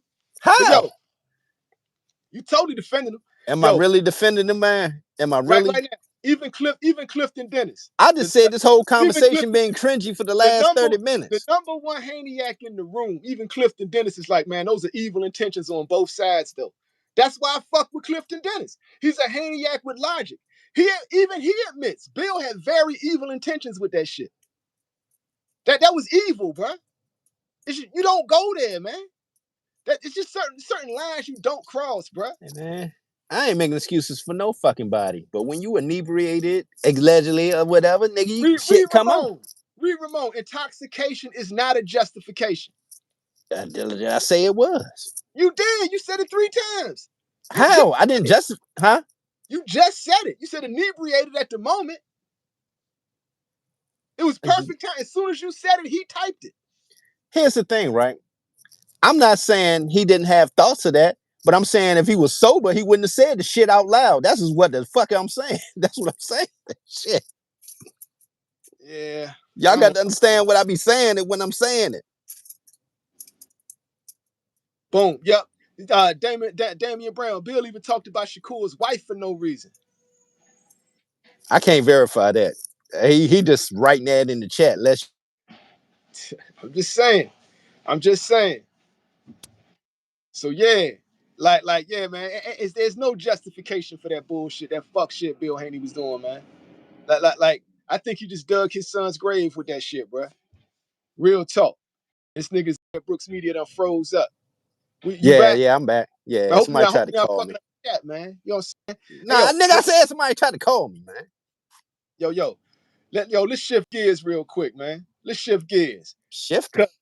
You know, I've been going back and forth with some people on Meta. You know what I'm saying? Salute to YouTube though, right? YouTube they ain't been asking me this, right? But on other platforms they've been asking me, like, what's the deal? They want to know what the real deal is behind Tank Davis and Vasiliy Lomachenko. Who ducked who? Who ducked who, right? And my answer is it's complicated. But not only that, Devin Haney has something to do with it. You know how? You know, What? froze up. No, I ain't freezing. I'm trying to figure out what the hell you going with this. What do you mean? What Devin got to do with this? Devin is involved in the whole Tank Davis, Vasiliy Lomachenko drama. I'm gonna tell you how, right? So let's go back to Floyd Mayweather freezing Tank Davis out for Christmas, right? How did he bring Tank back off of that freeze out? He said, you got 5 weeks to fight for the super featherweight championship of the world.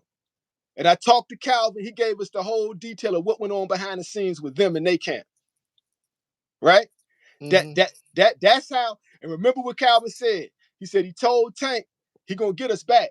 He said we just fucked up. He gonna get us back. He said I knew Floyd was gonna get us back, and this is how he wanted to do it, right? He gave him 5 weeks to get ready for Jose Pedraza, who was super featherweight champ of the world, an Olympian with more fights and more experience than Tank Davis, right? That all the analysts said Tank had a puncher's chance at best. Floyd put him in that fight, gave him a big risk fight, the biggest risk ever, right? Right? Am I right? Yeah, and during that time, who came in the camp to help Tank? Shakur. It's Shakur. But I'm gonna tell you how this applies to Vasiliy Lomachenko. Remember that part, right? Now they moving forward. Remember who did Floyd want to sign in there? He wanted to sign Shakur, but before he wanted to sign Shakur, who did he want to sign? Devin Haney. Devin Haney didn't sign with him. Remember, Devin Haney went straight pro by himself. He went independent. Right? So he lost Devin Haney, even though he helped train him. And then he got Shakur coming off the Olympics, and Shakur is helping Tank get ready to fight Jose Pedraza. So Floyd is trying to wash Tank in this Pedraza fight. Remember Well, that part, right? well, let's kind of go back a little bit. He didn't want. I mean, I ain't gonna say he didn't want him, but at first, when Devin first started, he went to Mexico. It wasn't until I'm getting there. it came to a point where he was ready to sign with a promotional company that Floyd jumped in and wanted to be a part of that, I'm but he getting, wound up going with getting there. Metro. I'm walking the step. I'm All walking right, the go step. ahead. Go ahead. So remember, Devin bounced on him. Everybody just assumed he was going to sign with Mayweather. He went solo, right? He started DHP because Bill was a brilliant businessman, and somewhere along the course of that, they ran Floyd Sr. out of the camp, right? Bill's ego. That was a major fuck up. But that's aside from the point, right? So now let's fast forward. You do have okay, because okay, I We're want coming to to the time you hold on, hold on. talking about. I want to be clear on the story because during the time when I did the interview at Devin Haney's house, remember Tank Davis was already signed to him before he had signed with Eddie Hearn. I asked him the question: was it the reason that he didn't? One of the reasons why you didn't sign with Floyd because he already had somebody at the 130, which was Gervonta Tank Davis, and he said, "No, not really. Eddie offered more money." All right, so now check this out, right? Before we get there, that's not the point. I'm gonna tell you what the point is. Remember, the topic is Gervonta Tank Davis and Vasiliy Lomachenko. Now, up until that point of Devin Haney's free agency, right? People are asking Tank about the Vasiliy Lomachenko fight at 130. And Tank is like, yeah, I'm down with it. And what's Floyd Mayweather saying? Nah, nah. These fighters are moving way too fast. Remember that shit? Right, it was right before Vargas fought Adrian Broner, right? It was right before Vargas fought Adrian Broner, and they had asked Tank about future fights, and he said he would love to unify at 130 with Vargas and Vasiliy Lomachenko, right? And they asked Floyd about that shit when he was with Leonard Ellaby. And Leonard Ellaby said, one thing at a time. And Floyd was like, yeah, that's right. These fighters need to calm down. These fighters are moving too fast, right? Floyd was blocking. He was blocking that fight. Now, we coming up on the incident you was talking about. Floyd and Devin Haney. Floyd's trying to sign Devin Haney. So what is Floyd doing? Floyd's training Devin Haney, Tank's number one rival at the time. He's working out with him, trying to sign him. What does Tank do? Tank is like, man, I'm knocking both of y'all niggas out, right? Tank is starting to lash out at Floyd. Tank still has the animosity from the being froze out too. So he's letting it loose. How does Floyd get him back? How does Floyd get him back? Like this. Floyd's like, okay, check this out. Floyd makes a call to Top Rank, right? People forget that. And Adrian Broner was also like, yo, what Floyd doing is some bitch ass shit. You already training the biggest name in boxing, Gervonta Tank Davis. Why you already promoting the biggest name in boxing, Gervonta Tank Davis? Why are you training his number one rival? That's some bitch ass shit, right? Floyd already like he got a problem with these niggas anyway, right? So Floyd is like, all right, I got something for you. He called up Top Rank, right? He called up Top Rank and said, you know what? I feel like putting on the Lomachenko Tank fight as soon as possible. As soon as possible. The same play he did with Pendraza. As soon as possible, right? Doesn't tell Tank about it. He made the call himself. Then he goes on Showtime. Floyd Mayweather went on Showtime, right? And said, I got some news. We got Vargas fighting AB, but also I want to put up Tank Davis versus Vasiliy Lomachenko as soon as possible, right? Didn't tell Tank this. Tank is just hearing about this shit, right? Then he goes outside and tells Ellie Setback, like, yeah, these fighters can't be saying they're the best and not fighting the best. It's all about the best fighting the best. I need Tank Davis to fight Vasiliy Lomachenko as soon as possible. As soon as possible, right? While Devin Haney is standing next to him, right? While Devin Haney is standing, he did it on purpose. This is how petty Floyd is. And then Floyd went a step further and said, you know, I took a fight. Floyd said, you know, when I was a young fighter, I took all fights. I fought the best. When I fought Diego Corrales, it was the best fighting the best, right? I need Tank to fight Vasiliy Lomachenko as soon as possible, right? Then pulls up Devin Haney. I think he's a great young man. I know I could do a lot for him. I took a fighter nobody even knew. Gervonta Tank Davis. Nobody even knew him, right? I told him, you just mess with me, you're going to be a champion. I got him the belt. He lost the belt on the scales. Stuff happens, right? Shitting on Tank. While he with Devin Haney and saying he putting on the Lomachenko fight as soon as possible, right? Tank goes in and gets missing. Like Tank sends the tweet. Oh, this shit remind me of the same shit that went on with my first championship fight. That's all he said. Tank said, this, and this is what people saying Tank ducked, right? This is the incident. This is the incident of why everybody's saying Tank ducked. So I'm giving everybody the context of it. Tank didn't say I was afraid to fight him. Tank said, dude, you didn't even talk to me about putting this fight on. You're trying to put it on as soon as possible. This Vasiliy Lomachenko. I need time to get ready, right? I ain't trying to fight Vasiliy Lomachenko in 5 weeks, nigga. You know what I'm saying? Like this is the part people are leaving out. Because the average person, they just gonna go with whatever narrative sound good to them. So I'm giving y'all the context of it. And that's how Devin Haney had a major play in it. You know what I'm saying?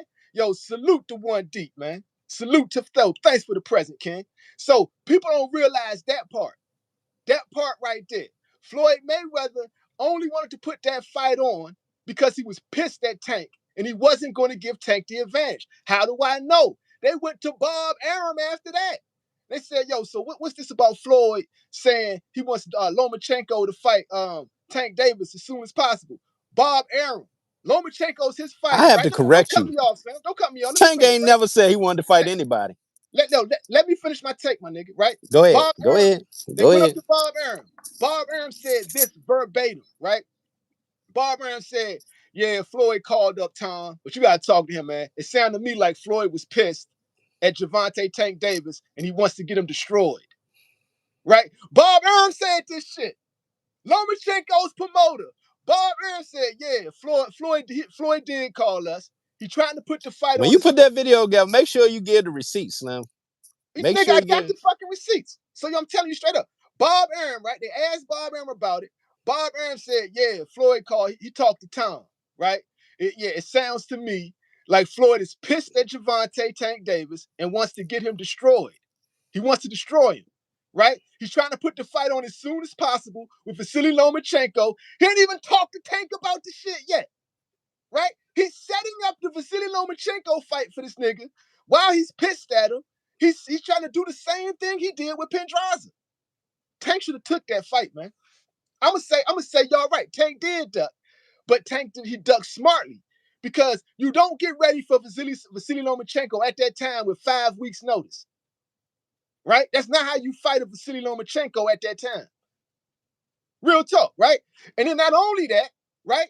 The Fred barbershop conversations pulled up the Tank, right, and said, "Yo, what do you think about Floyd Mayweather coming up on Showtime and asking you about and saying you about to fight Vasiliy Lomachenko?" Tank was like, "Oh, you talking Hey, to me?" Clifton Dennis, I told him make sure to bring all the receipts because you saying all these people said this and that. I don't remember that. And I was covering that time right after Pedraza too, man. Nigga, that's why I'm the ghostwriter of boxing with all the receipts, Okay. right? Yeah, right? So all this shit really fucking happened, right? Now check this out, right? Now, Fred Barbershop conversation pull up on Tank, I right? don't remember You none a of this scared shit. Negro, man. Don't be a scared Negro, man. Fred Barbershop conversations pulled up on Tank, right? And was like, yo, man. So Floyd went up on Showtime and said, you about to fight Vasiliy Lomachenko. Tank's like, you talking to me? He's like, yeah. He said, yeah, because Floyd didn't. Say, this remind me, remember he said, it's just like the tweet I put up. Reminds me of the last time I did this, right? You setting up these fights without talking to me, right? That's what Tank said. That's all he said. He said, you setting up these big fights without even talking to me first, right? Tank ain't broke for Christmas at this time. He got a little bit of money now. He pissed at Floyd for training Devin Haney, right? So he's standing up for himself, right? And then Fred asked him, how do you feel about Floyd as a promoter? Tank said, no comment, right? Real talk. So then apparently, now this is the part I don't know because Floyd changed his tune after that.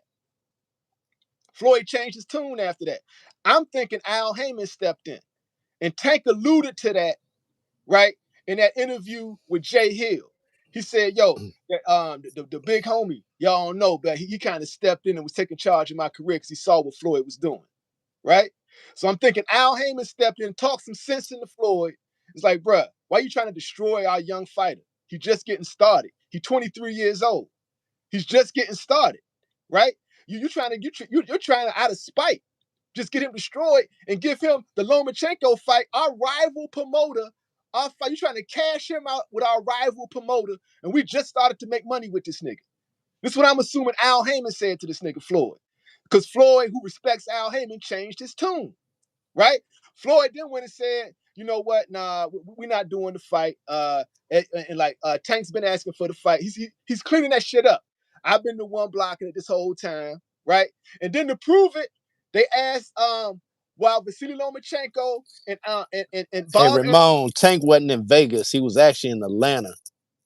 And he had to move back to there from Baltimore. It was an interview he did with Brian Custer talking about that. All All right, right, so yo, back to what you were saying. yeah. So back to what I was saying, right? So now the press still remembers what was said, right? So now they're gonna keep asking Floyd about this shit now. And Floyd sticking to his guns, right? Because he got to clean that shit up that he did out of his emotions, right? They asked him they asked Vasiliy Lomachenko and Bob Arum about that shit again. Now Bob Arum's pissed. He said, y'all need to talk to Floyd. Floyd Mayweather said the kid isn't ready yet, right? Floyd, if anybody, Mayweather Jr., knows whether or not the kid is ready to fight. He knows boxing, right? Stop asking me this shit, right? He's pissed because Floyd playing games with him now, right? That's what Vasiliy Lomachenko makes his famous quote. I think Tank Davis is the best fighter on Twitter in boxing, right? Now the press coming to Floyd and Tank now. And this is what Floyd is like, don't worry, Tank. I got your back no matter what they say. Your job is to go in there and fight. Keep getting these 6-figure paydays. Then we get you the 7-figure paydays. And they said keep getting these 7-figure paydays. Then we get you the 8-figure paydays and then 9-figure paydays, right? And then they asked him about Lomachenko again. Floyd said, we're not going to talk about that. We ain't going to talk about nobody. Vasiliy Lomachenko is old. Don't worry about it, Tank. You're making just as much money as he is, and you're doing it easier, right? So, to answer y'all question, I'm going to give y'all the first one. Tank did duck because he didn't want to take the fight with 5 weeks' notice without even getting told he got to get ready for Vasiliy Lomachenko. So, if y'all want him to take the fight anyway, like he did with Pendraza, he ducked in that sense, right? I say he played it smart, right? And then Floyd is blocking the fight. So I'm giving y'all the duck history. Now Floyd's blocking the fight because he got to clean up the shit. He tried to set Tank up. Barber himself said Floyd was trying to destroy Tank. He said Floyd was trying to destroy Tank, right? Tank himself said he didn't even talk to me about the shit. He all on Showtime talking about I'm about to fight Vasiliy Lomachenko. Then they get told everybody but me. I heard about this shit on TV, nigga. Right? How that sound, bro? Right? And if y'all want to say Tank duck, I'm gonna give y'all that. He ducked. If that's what y'all want to feel, right? But then Floyd blocked after that. Floyd was initially blocking, then he tried to throw him to the wolves, then he started back blocking again, right? So now we come to 2025. That was last year, right? 2024, Lomachenko retires. Remember that was last year. They finally come to negotiation. Floyd Mayweather and Barber and Al Haymon, they're in negotiations. And they're saying, all right, Vasiliy Lomachenko, it's time. It's time to fight Gervonta Tank Davis. Vasiliy Lomachenko, oh no, time out. I left something. I left out a major point. Before that, Vasiliy Lomachenko moves up to 135. Right? Tank ain't moved up to 135 yet. He moves up to 135. Now Floyd is like, all right, let's fight him now. They called up Barber about it. Vasiliy Lomachenko said verbatim, why he want to fight me now? Why he didn't want to fight me at 130? Right? She said, yo, I was trying to fight him at 130, but now he want to fight me at 35. Tell him to get a belt. Tell him to get a belt, right? Because I'm not going to be jumping all up and down, right? I'm going to stay at 35 for a minute. Tell him to get a belt, then I'll think about it. As a matter of fact, they talk, because Floyd and Tank said they want to fight him on pay-per-view. Vasiliy Lomachenko was like, huh? And they talking about fighting on pay-per-view. This dude not even a main event. He only fights co-main events, right? This is right before Tank goes to 35 and fights Gamboa and sells out in Atlanta, right? He says, yeah, he's not even a main event fighter. He only fights co-mains. What are you talking about, right? So, and there was another part I left out too. Before all of that, before the first thing, right, when they was asking Vasiliy Lomachenko about Tank, but before, when Tank was calling him out, before all of that shit, right? I'm doing this for the short. I hear Vasiliy you. I'll be back. I gotta Lomachenko take a said, piss, man. You've been running for a minute. I gotta take a piss. I'll be back. Vasiliy Lomachenko said, and I quote, he's just a kid, he's not ready yet. He's just a kid, he's not ready yet. Right? So I'm gonna say all that to say this. Fast forward to 2024. They about to set the fight up. Vasiliy Lomachenko, man, fuck y'all niggas. I'm old now. So Vasiliy Lomachenko ducked when he first moved to 35, and he ducked again when he got old. So that's what really happened. And that is the duck history between Gervonta Tank Davis and Vasiliy Lomachenko. So y'all can call it how you want. If you want to say Tank duck, I say, all right, you give him that, right? I give y'all that. But I don't call that a legit duck. He's like, yo, you talking, he telling Floyd, you setting this fight up without even talking to me. You giving me short notice to fight Vasiliy Lomachenko. You trying to make me lose. It's the same bullshit you did with Jose Pedraza. You're trying to run that shit back again. Real talk. Real talk. I go to the chat right now, man. Boom, boom. Dominique, what's good? Boom, boom. Clifton Dennis say Tank ducked all the way until recently. I got the receipts. I'm posting them. I'm posting the receipts to everything I just said. I got the receipts to everything I just said. I just gave y'all the complete history, the complete duck history between Gervonta Tank Davis and Vasiliy Lomachenko. I gave y'all the in detail bullet point presentation. Y'all got it all right now. You can just refer to this video, and I'm posting another video with receipts of everything I just said. Everything. Real talk. Boom, life is good. Yeah, he also said you be looking up to these people and they aren't who you thought they were. Yeah, and he was also talking about Floyd and the Hollywood shit. Cause the Hollywood shit was kind of blowing his mind with them wild shit these fuck niggas in Hollywood do. Real talk. Cause they invited Tank into a different circle. Cause that's what they do with celebrities and celebrity athletes. Cause you got to be good first for them to come to you, right? It ain't like you an actor where they can create you, right? And if you're a great actor, it's cool. That's even better. But they can make an actor. But an athlete, you actually got to be good. So with an athlete, if they see you nice, they're gonna come to you and be like, listen, you trying to make this real money? Like you make your money now, but I can get you that real bag, right? Come to this party real quick. Come to this white party, right? And yo, I'm gonna give y'all some more Hollywood shit. We coming up on Halloween, right? Y'all gotta watch. If you in Hollywood, you gotta watch what type of parties you go to on Halloween.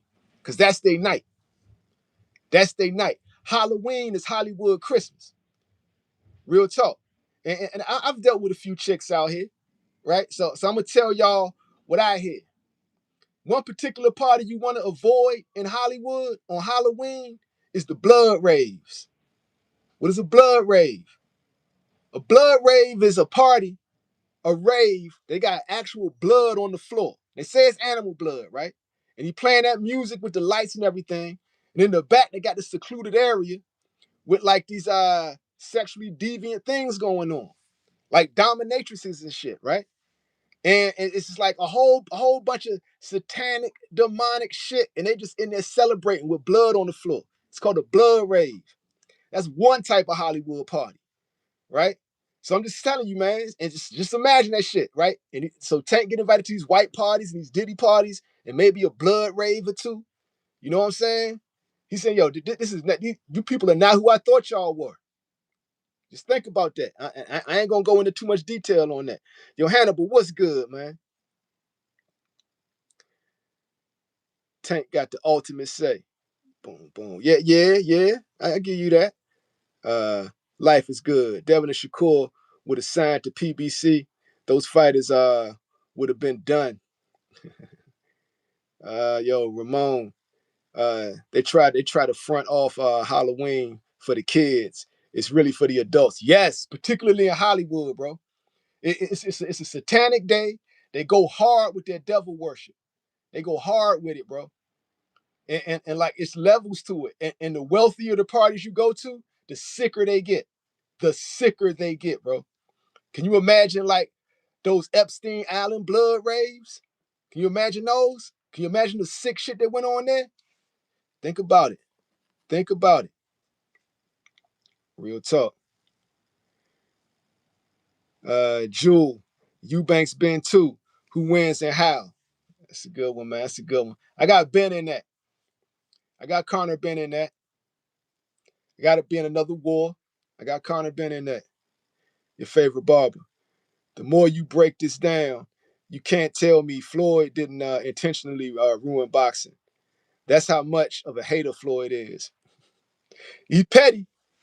The nigga is petty as a motherfucker, man.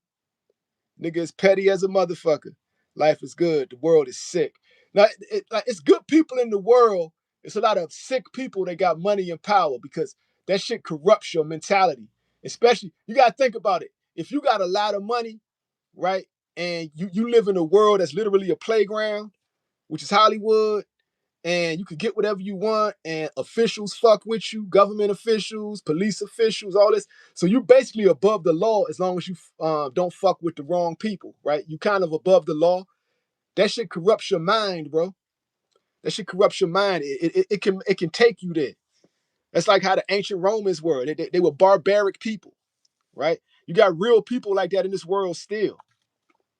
And like you got good people, and like I just pray to God that the good people outlive the bad people. Real talk. Pastor Lawrence, who fights Shakur. I mean, I think Shakur should go ahead and unify 135. I think he unifies 35 and calls Tank out for undisputed. I think that's his best move. Pure boxing. I think that's his best move. Aviator Cross, what's good? Tahad, what we up to in here? Yo, I gave the complete history of the Lomachenko, Gervonta Tank Davis duck history. And we talked a little bit about Devin Haney and Brian Norman, you know. Jewel, Mexican Monster, B-Vol would be a great one. Yeah, I got B-Vol in that. But I think before we see that, we're going to see Benavidez versus Beterbiev. And I think that's going to be a war. That's gonna be a war. And don't sleep on this Benavidez yard fight. I got that being the fight of the year for 2025. I got that being the best fight of this year. That's how I see that happening. Aviator Cross, Norman putting lights out. He should. We talked about that, Aviator Cross, because Bill Haney crossed the line with that stuff he said about that man's grandmother, who passed away shortly after he said it. And he's being real stoic about his approach to this fight. I think Devin Haney gonna feel the pain from what Bill Haney said. Ramon Rome is still here. I know, bro. I know. The shit you don't see is crazy.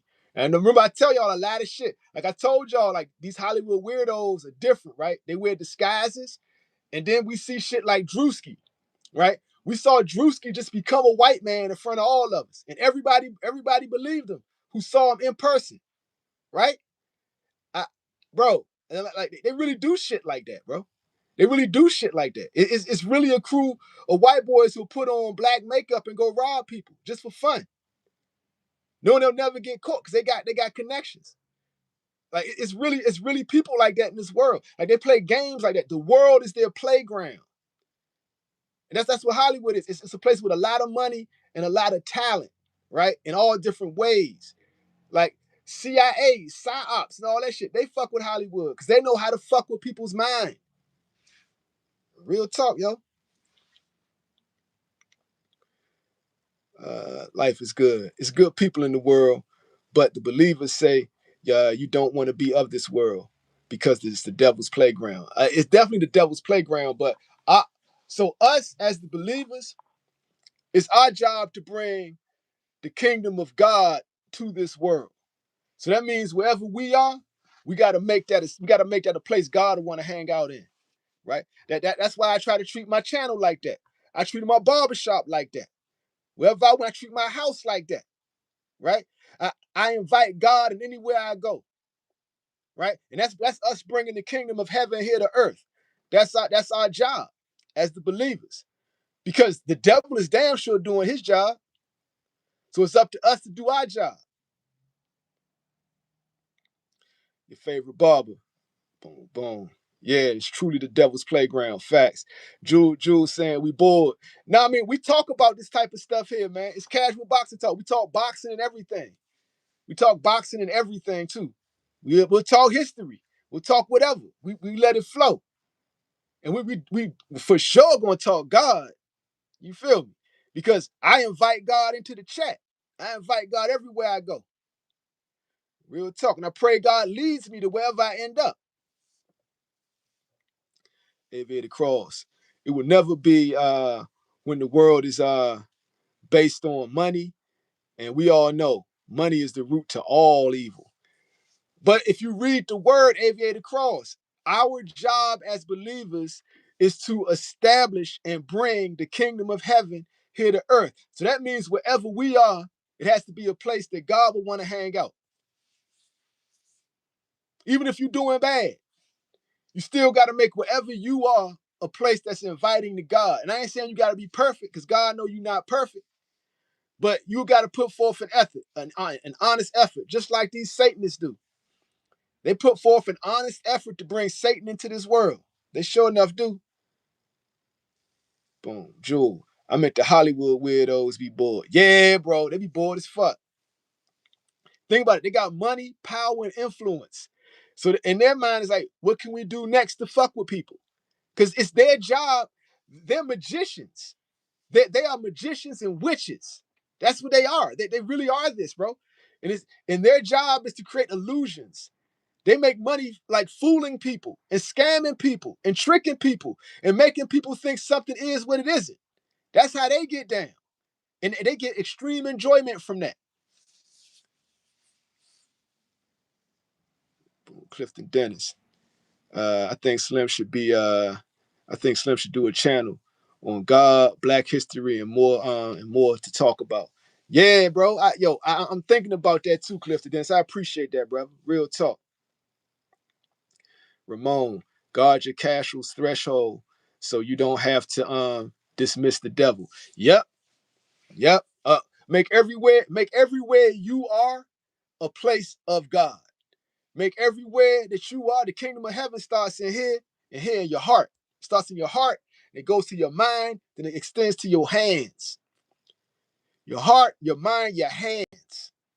Real talk. And I ain't even gonna say your word, because your word is even more powerful. It's what you say. What you say, now that manifests some stuff, right? But what you do, that's doing the Lord's work.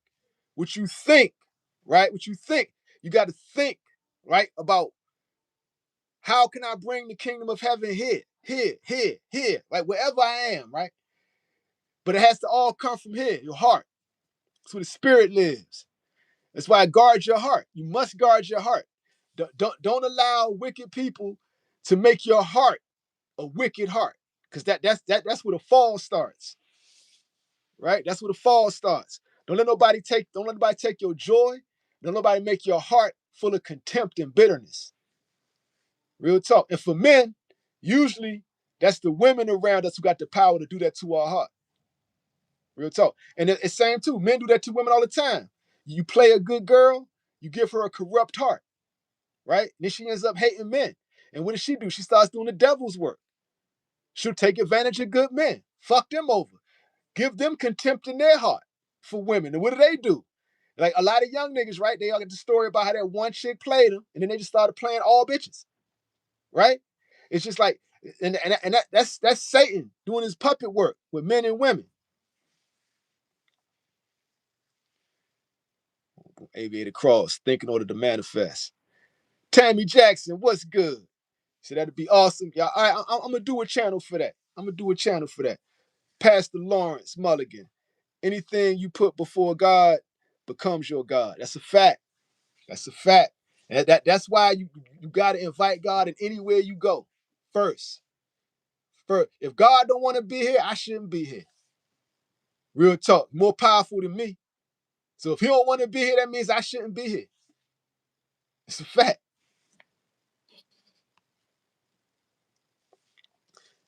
Life is good. That's right. It's the love of money that's the root to evil. Yeah, because money is an energy. Money is neutral, right? But if you worship money, you worship a different type of God. You worship Mammon.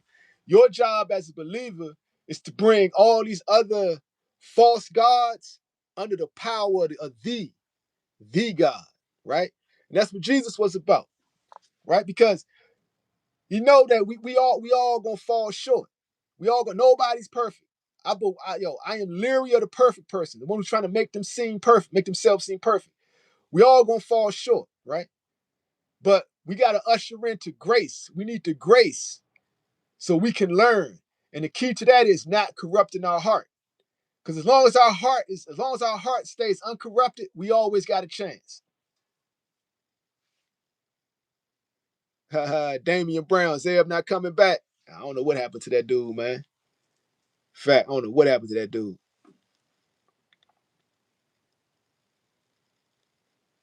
Boom, aviator cross. People fail to realize God and the devil are within.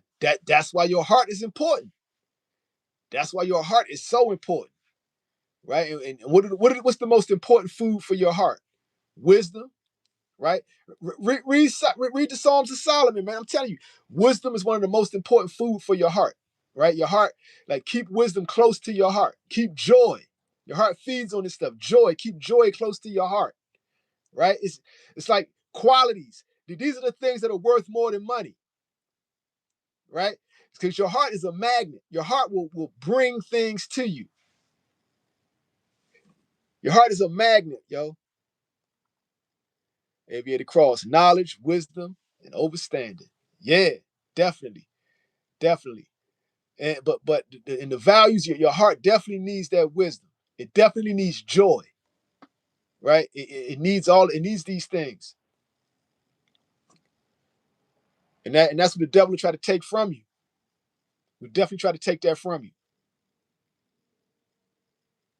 Hannibal says Zeb upset the tank ducking his man Roach. Hey, I mean, it is what it is. Tank put the nigga to the side. He like, listen, bro, I got this Jake Paul bag, man. You know what I'm saying? Fuck everything you talking about. You should have already rolled this fight into a bag. You should have, bro. You should have. But you got to accept that. And the lawsuit thing, I mean, like, I'm with Coach Calvin on that. It's kind of a backstab.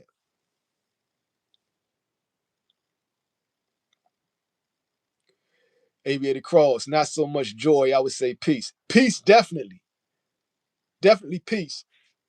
But it's several type of. It's like like it's 7 deadly sins. You got more than 7 like foods for your heart. All this stuff is great for your heart. It all starts there. That's the magnet of life. Real talk. That's where the kingdom of heaven will start from, in your heart, your intentions.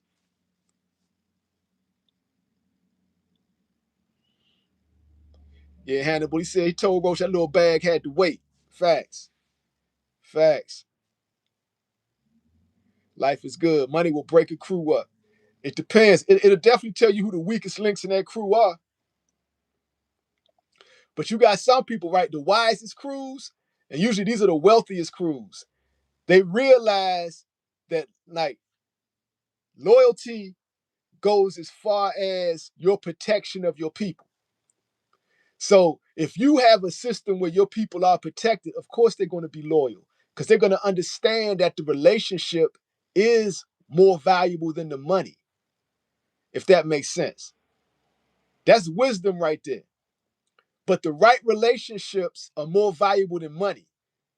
Why? Because they will generate money or the equivalent of money. The right relationships, that's why your wife, the woman you choose to spend your life with, is the most important decision of your life. And if you don't get married, the woman you have children with, the most important decision of your life, right? Your business relationships. If you have the right business relationships, you will understand that money can't break this up because what we have is worth more than money and it generates money. So why would I fuck that up? Whoever fucks that up is the weakest link. They don't belong in the crew anyway. Tammy Jackson. I believe he beats Roach if they fight again. Me too. I got him knocking Roach out if they fight again. Boom. Ramon, Tank slow walking Roach.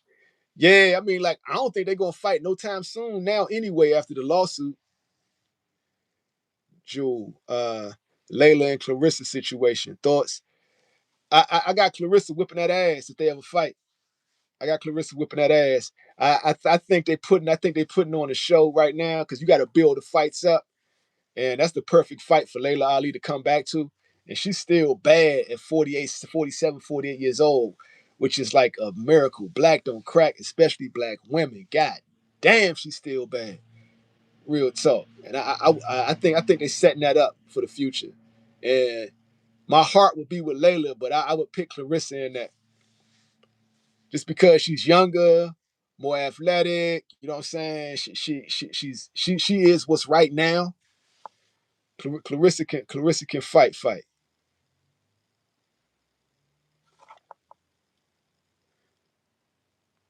aviator cross. For money, again, it's the root to all evil. The love of it, it's how you value it. If you see money as a tool, if you bring money under the submission of the will of God, you like it wouldn't be evil. It wouldn't be evil. Your favorite barber. Relationship, whether personal or business, is the most important decision of your life. Facts, bro. Facts. Facts. Because what God say? When two or more are gathered in my name, I am present. That's how you bring the presence of God. That's how you invite God in. Fellowship, right? Like with my barbershop, for example. Everybody knew my shop was a righteous place in the community. And it was. But it wasn't like a self-righteous place, if that makes sense. It was a place where you could come and be yourself and no fuck shit happening. Right? And I encourage people to be their best selves. And like the reason I was a successful barber, it wasn't because I was going for the perfect haircut. That came, right? My motivation as a barber was I like seeing people's whole attitude change when they looked in the mirror, right? You feeling down, your mom's in the hospital. Give you that cut. You look in the mirror. You forgot about your problems that one instant when you looked in the mirror. That shit made me feel good. And because I enjoyed that feeling, that made me the best barber in DC, bar none. Shape ups vicious, right? Because like people would sit in my chair and then like just all of a sudden their confidence would go through the roof. You know what? I'm gonna go holler at that girl. You know what? I'm gonna get this job, Slim. You know what I'm saying? It's because I love giving that to people, right? But I went to work. I had two things I always kept at the shop, right? Other than clippers and supplies, right? Other than clippers and supplies, what did I have? I had the good book, my Bible, and my Glock. That's right, because I was there till like 3 a.m, right? So I was tooled up. I was tooled up spiritually, right? And in case somebody got acting stupid, right? I was tooled up physically. So, I mean, like, because I'd be there late as fuck. But it was a place that God was welcome. And for real, like one of my best clients ended up being one of my best friends. Lionel Pritchard, check him out. Perfecting Worship Center, right? He on YouTube. Check him out. Wise brother, right? You know, like people like that would come to the shop. Real people like my man Kai. He was pulling up since he was a youngin. He in the room. He know it was a place where no fuck shit to go down. It was a house of God, but not like you would think. It wasn't no church, but it was definitely a place where God was. Boom. Yo, salute, Tammy. That's what's up. Melcar X, what's good, man? What up, OG? Just took a break from studying. What you talking about tonight? Yo, we all over the place right now, fam. We all over the place. We done covered a multitude of topics, man. I said something I'm about to cut a video to after this. I broke down the history of the beef or the duck history between Loma and Tank. I cleared that up a little bit, hopefully. Your favorite barber. Facts. My OG in the game told me a lot of people that cut hair, but everybody's not a barber. That's a fact, bro. Yeah. I feel the best barbers actually care about the community they're working out of. And they're not just trying, like, for real, the skills that come. If your motivation is actually to give people confidence, you'll end up being a great barber. That was my motivation, to give people confidence, to help people believe in themselves, to make people feel better about themselves. That was my motivation as a barber. All facts. Yo, Jewel. Yo, salute. Much respect. No fly zone. What happened with Tank? What happened with the Tank Loma fight? Man, I broke that down. No fly zone. You got to watch the video I drop on that, man. I broke that down step and bullet points, step by step, Slim. And I already got the receipts. I'm gonna repost it with the receipts. Pastor Lawrence Mulligan. I thought Roach was supposed to fight Shakur, or he couldn't get if he couldn't get Tank. Apparently Shakur had other plans. I think Shakur being the stick-up kid that he is, was using Roach's name because Roach's name was directly attached to Tank. But he was all over the place after the Zapata fight. He said, "All right, Roach, let's get it." Then he went up to T.O., said, "Let's get it." Walked up to Conor Bench, said, "Let's get it." He said, he just he just attaching his name to everything that's hot right now. The best play for Shakur is to unify 35 and call Tank out for undisputed. That's what Terrence Crawford would do.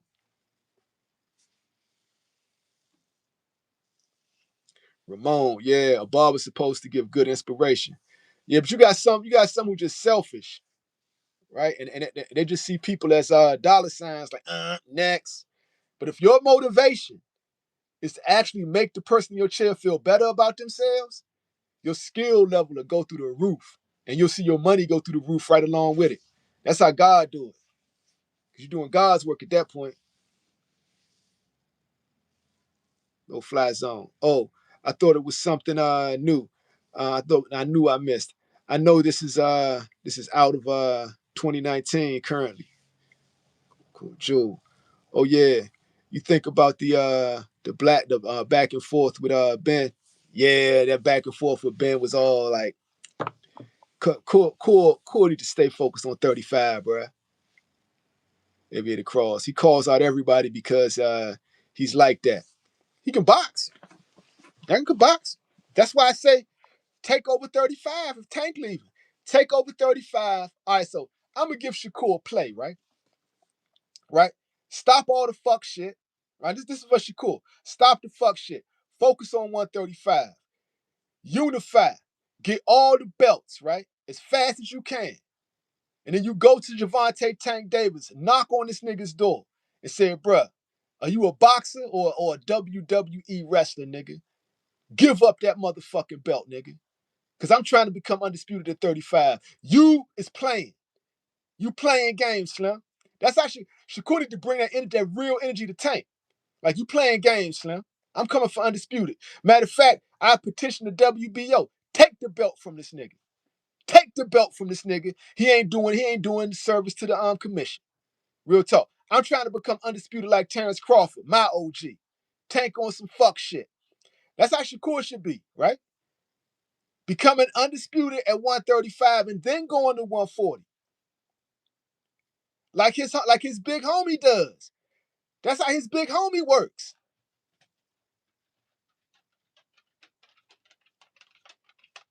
Life is good. I think Tank going to 140 after this exhibition. I don't think Tank coming to boxing, man.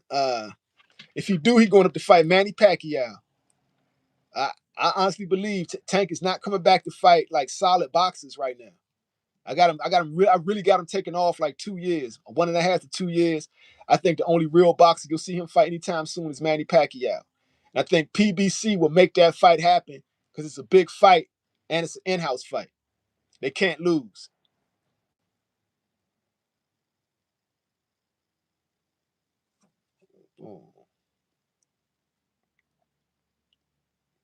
Ramon, it's a business. You don't get points for a call out. You get points for actually fighting the person. That's why I feel Shakur got to take over 35. He got to unify and call Tank out for undisputed. And if Tank don't fight him, you petition the WBO to take that belt off of him. And you fight for it. You fight for that belt. But you got to get the commission to make you Tanks mandatory. And like you got that. That's if I'm Shakur, that's the play I take. I'm going to dominate 135 because that's what Tank is. Stop saying his name, right? Like Ramon talking about, and actually make a play. Make some power moves. Take them belts, nigga. Real talk. Real talk. And even if you got to go through Abdullah Mason, whoever holding a belt at 35, you got to go aggressively at them. Aggressively at them, man.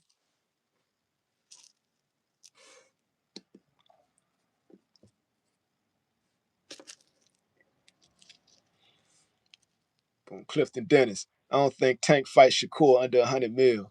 Yeah. Like Tank really don't like that nigga. And he feels the best way to hurt him is to never fight him. We may never see the fight, Slim. I'm going to be honest with you. Tank got that Mayweather type petty with him. And that's sad, but I feel that's true.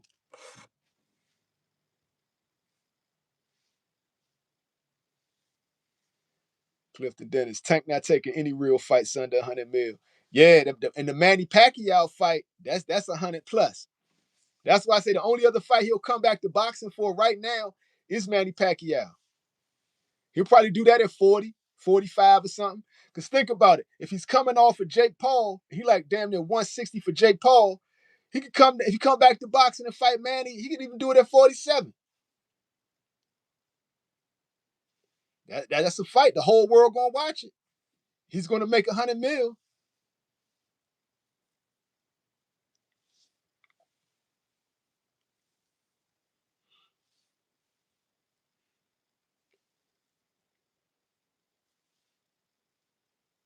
Boom, boom. Yep, 100 M's will make him do it. Now, like Floyd Mayweather said, then finally we get you some 9-figure paydays.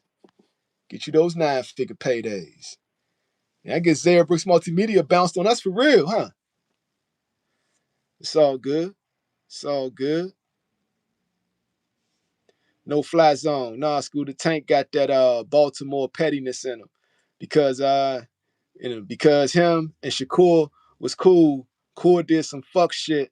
Now Tank don't fuck with him. That's what I'm saying, no fly zone. I've been saying that since the top of the show. Real talk. And that's why I don't think he ever gonna fight him though. I think he not gonna fight him no time soon. He'll wait. He'll wait. If he can find ways to get 9-figure paydays without fighting Shakur, he gonna do that. And like I agree with you. It's not because he's afraid of Shakur. I think he knocked Shakur out.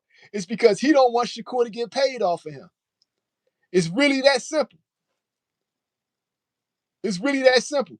And I think too, because he saw and experienced who Shakur, the stick-up kid, really is. RJ, Tank versus Anyway have to be at 40. Anyway, gonna have to dare to be great. Come up 3 weight classes. Yeah. Or meet him at a catch weight. Like, I think Tank, if he fights Manny Pacquiao, that might lock his weight in above 30. But say like, for example, right, if he was the same Tank who was coming in to 135 underweight at like 134.5, he could make 130 for a bag. But if he go up to 65 to fight Jake and then come back and fight Manny at 47, making that 30 gonna be hard now. Even though he a little nigga. But that would require him losing muscle. And remember what happened to Roy Jones when he did that.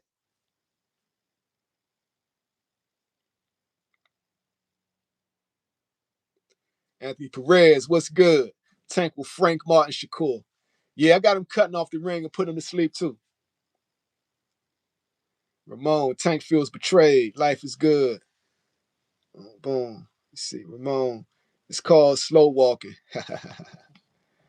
RJ, Tank ain't going out like Roy. Anybody could go out like Roy if they don't take shit serious, bro. Anybody. And we already established for a fact. Roy Jones retires at heavyweight. Floyd Mayweather Jr. would not be the best ever, would not even be in the same conversation as him. And that's a fact. And that's one of the reasons Roy Jones is pissed at Floyd for talking shit about him. Because Roy knows, right? If Roy retires undefeated as heavyweight champ of the world, he's the greatest fighter of all time. Bar none. Bar none. Roy Jones in his prime was unbeatable. The closest thing to unbeatable I've ever seen.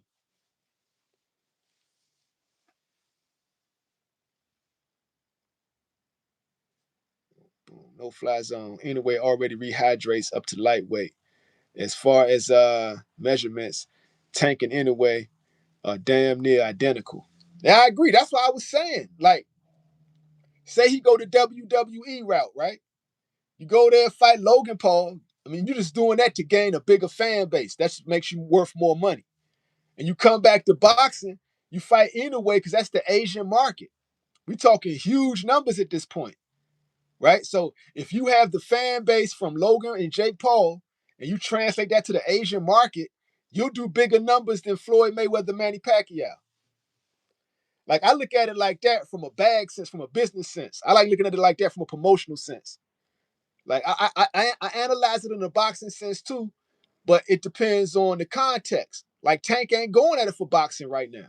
So if I'm gonna analyze Tank Davis, I can't analyze it from a boxing perspective.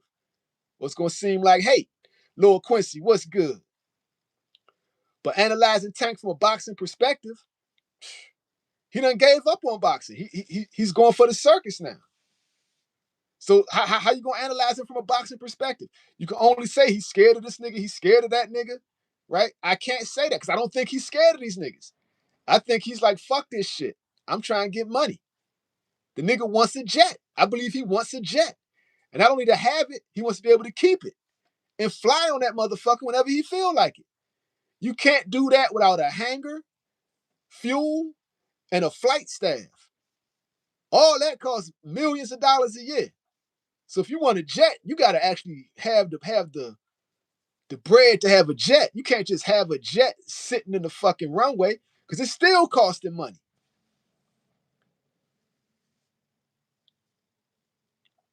Ramon Mayweather values his zero. Yeah, because that zero is money for Floyd. That's his identity. That's his identity. 50-0 is his identity. He still makes money with it. Clifton Dennis, that's a big statement, huh, man? Jewel, will Usyk ever lose? If so, to who? That's a good question. I don't think Usyk is unbeatable. I know Tyson Fury was on his ass for a minute, but he outlasted him. Heavyweights are unpredictable, yo. You can't really say one heavyweight's just going to dominate like that because all them niggas are one punch away. That's the beauty of the heavyweights. All them niggas are one punch away from it all ending. All of them. There's no heavyweight that's immune to that.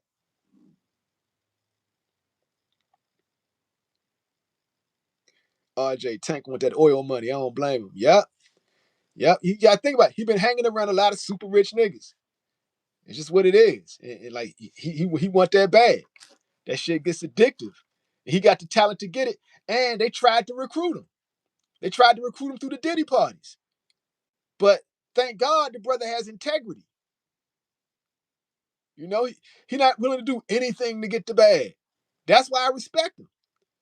I'm saying in Hollywood, you see a lot of niggas sell out to get a bag, right? And it ain't what they thought it was.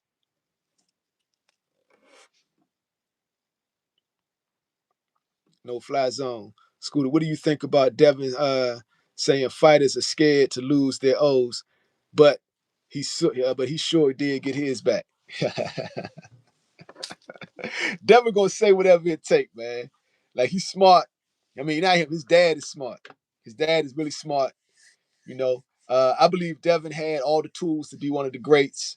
I think his dad fucked that up with some horrible game plans and some horrible training and not the inability to make adjustments.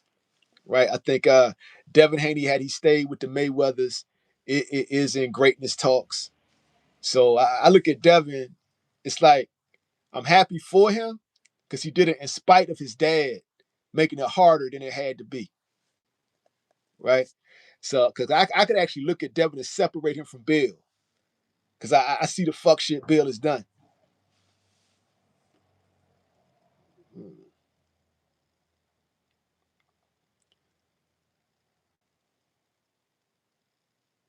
Ramon, the Deontay Wilder had the great white hopers mad for a decade. Yeah, Deontay Wilder was phenomenal, bro. He did the most I ever seen a nigga do with one punch. He's the ultimate one punch man, and that shit carried him all the way. And he should have walked away from the Fury rematch. I think he started to let the hype get to his head. He walks away from that Fury rematch. Everybody would still be talking shit. Like he's still a beast. I think it fucked up his confidence. He should have left that rematch alone.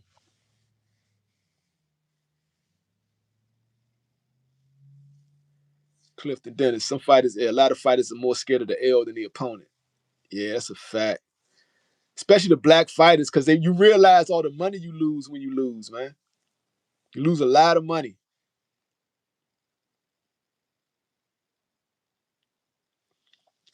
Clifton Dennis, you believe children can pay for the sins of their father? Yeah, I seen it. I seen it. I seen it. Because I'm gonna tell you right, real talk. Some people are so self-absorbed. The only way they're gonna feel the pain is if it happened to their kids. That's a fact. That's a fact. Yeah, yeah. So I do believe that. I do believe that. But I believe like if you're paying for the sins of your father, right? It's if you have a chance to bounce back from that. I put it like that. You have a chance to bounce back from that. And not only that, if you bounce back from that, you become a greater man than your father ever was. You become more powerful. So a lot of times, because we all got tested in life, right? We all got tested. We got to go through. We all came into this life with a test we had to pass. We all came into this life with an assignment and a test that we're going to be challenged with. If you went through life unchallenged, you were probably on vacation from something. Because like everybody has some type of challenges. Everybody.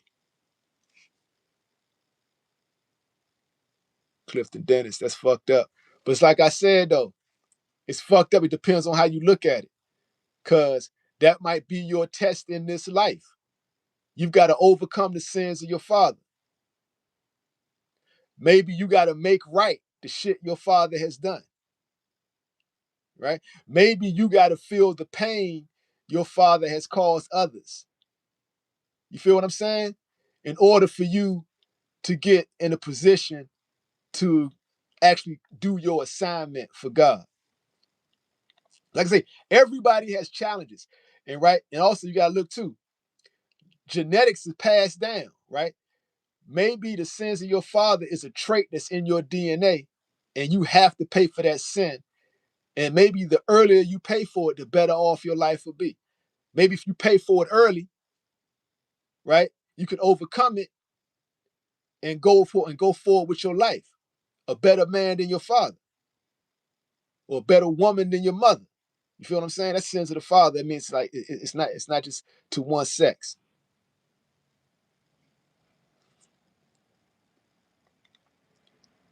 Boom. Yeah, Clifton Dennis. I'm a philosopher on this type of stuff. I actually meditate on this type of stuff, bro.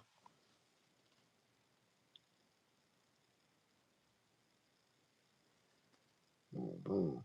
Oh, the reclusive artist. What's good? Playing the victim in your challenges is what sets people back. Yeah, you can't be. You've got to face every challenge that comes at you. And if you try to run away from it, it's gonna haunt you. It's like you're gonna have to face it eventually. You can't run. You can't hide. You have to face it eventually. So if there's a challenge that keeps coming at you, the best way to deal with it is like a bully. You got to treat all your challenges like a bully. What's the best way to deal with a bully? Turn around and face the motherfucker. Like, you know what, Slim?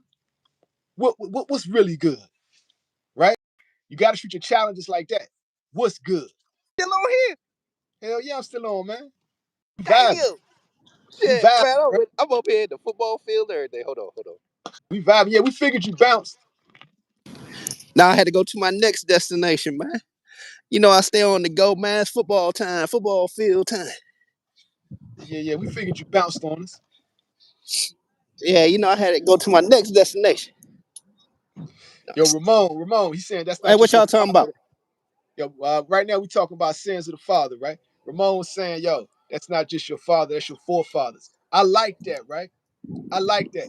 And this is what I tell white people, right? This is what I tell white people. Don't get caught up in propaganda you hear put out, right? And it's saying that these people are all this way and all that way. Because what your forefathers did, you actually have a chance to make right, right? And I don't mean just by being an individually good person. That's a part of it, right? But y'all actually have a chance because y'all are in these rooms where no black people are. Depends on what status you in, right? And you could actually make positive change. You could actually correct the sins of your father. And I think that's how you actually like bring the kingdom of heaven to earth. Like some people are put in powerful positions and actually giving the key to do that shit, right? And I think the failure to do so is going to cause you to go burn in hell. Real talk. What? Real talk. I think if you've been put in a certain position, right, a certain position of power, right, you have a chance to correct the sins of your forefathers, and you choose not to. Guess what? You might face a fiery fate. That's a fact, in my opinion. That's how I see it. See, I don't really know what to say on this because I came in kind of late. Because I don't know where y'all was going with it, with the sins of the fathers and all that stuff. So I'm kind of late on the party with that. No, it's all good. It's all good. You can catch up. You can catch up. You Yeah, can act. I'm just listening right now. Boom, boom. X Shift Carbs, what's good, man? What's good? Clifton Dennis, I got B Norm. I'm not shifting to Haney though. I'm not shitting on Haney though. Yeah, yeah. Yo, X Shift Carbs, you missed my take on that.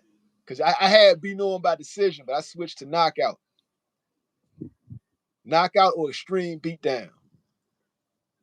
Oh, you know about me and the dog game. Oh, dog game good, man. I got a show November 15th, Bully Wars 3 down there in Montgomery, Alabama, man. Down in the area at the convention center down there in Montgomery. Come holler. Damian Brown, I like that. To whom much is given, much is required. That's what I'm talking about. Exactly. And that's that sins of the forefather shit right there. Real talk. Real talk. And like I look through history, men like John Brown. Like I look at that as a great white man, right? He took it on himself. He's like, yo, this whole slavery thing is fucked. Like, I need to do something about this. And he really put an honest effort. You know what I'm saying? I remember I first heard that name through your mom's, man. Good job, bro. Oh, Yo, X Shift Carb said you gonna be in here if Lamont Roach lose. yeah, I'll be in here, man. Regardless, man. Regardless. I got Roach beating Pitbull, man. He that's actually a good weight for him, that 140, man. I would never go back to 130. I mean, why would you? Yeah. Why I'm would you? gonna stay right there where all the action at. Yo, Jules saying, who do you think can defeat Crawford? Yeah, I got Roach stopping Pitbull, and Roach and Shakur gonna get it on. Remember I said this at the Pitbull and Roach. You are gonna see Roach and Shakur. It depends on how Roach look against Shakur, because Shakur just using Roach's because it's tied direct to Tank. He ain't got nothing else lined up. Who all the champions at 35? Mulataya, him, what's good, Slim? Tank. Tank ain't no. Tank got the WBO, nigga. Shit. So Shakur, Muay Tank, and the other one's up for grabs, right? It's vacated, right? That's the one that your boy about to fight for, Abdullah Mason against Sam Notes. Oh yeah, that's right. Damian Brown, Abdullah What's about to good, fight for Slim? Schofield got a belt. Huh? Schofield don't got like the belt. He got one of them regular belts, right? Yeah, he ain't got the belt. What's good, Slim? That's the thing. There's too many belts in boxing, man. It's like you even got the belt, the regular belt, the super belt. Like what the fuck? I know y'all ready today, Slim. Oh, my bad, man. Holler at my youngest, man. It's all good. Ramon said the good fights are too far in between. Boxing with 2-4. Oh, Tank got the WBA. My bad. Shakur got the WBC. Matala got the IBF. Abdullah and Noakes are fighting for the WBO. So that Correct. means Shakur can go in there, get that belt from Matala, right? And then challenge Abdullah Mason after he beat Noakes, and then go at Tank. You see what Shakur doing? Barbarian Shakur not thinking ain't about gonna that. happen. Shakur Say not what? thinking about that, man. You remember, he has hand issues. He's on limited time with them hands. He's trying to get the biggest fights. That's why he's stepping on everybody's toes, man. He want the big fights so he can get out. Them hands fuck. He ain't trying to do no Muay Thai. That ain't no money fight for him. So what you just said? He wish he was Tank. Pretty much. What's good? Good to see you. That kind of makes sense. You saying Shakur wishes he was in Tank's position. Shakur like, I wish I had a Jake Paul fight. Hell yeah. Hell yeah. I don't care what nobody say. I ain't trying to hear all that. I want to be Nigga, I this and love that. that Tank. Run with that. I No, want I to ain't trying to Tank. be with this and that. Nah, Slim. He wasn't that big. My nigga, I love that Tank. Okay, Please cause run think with that about Tank. it. He be screaming to his lungs for a Muay Thai trying to unify. He not trying to do that. He want the big fights. He You need said that. He want the big fight bread money. so Shakur like, damn, man. Damn. I wish I was fighting Jake Paul. Why you That's why he think went he back over there to Jake talking Paul. to him, hoping he'll line him up with something big? Wow. Well, I like that I'm take, not bro. here. I'm not here to teach him how to fight Tank. I'm here to pick his brain and steal what I can. Man, any contacts, anybody I can get a hold of to get that bread. Wow. Netflix, Hey, Netflix contacts, anything. that's the Now I thing, can though. take back the J Prince.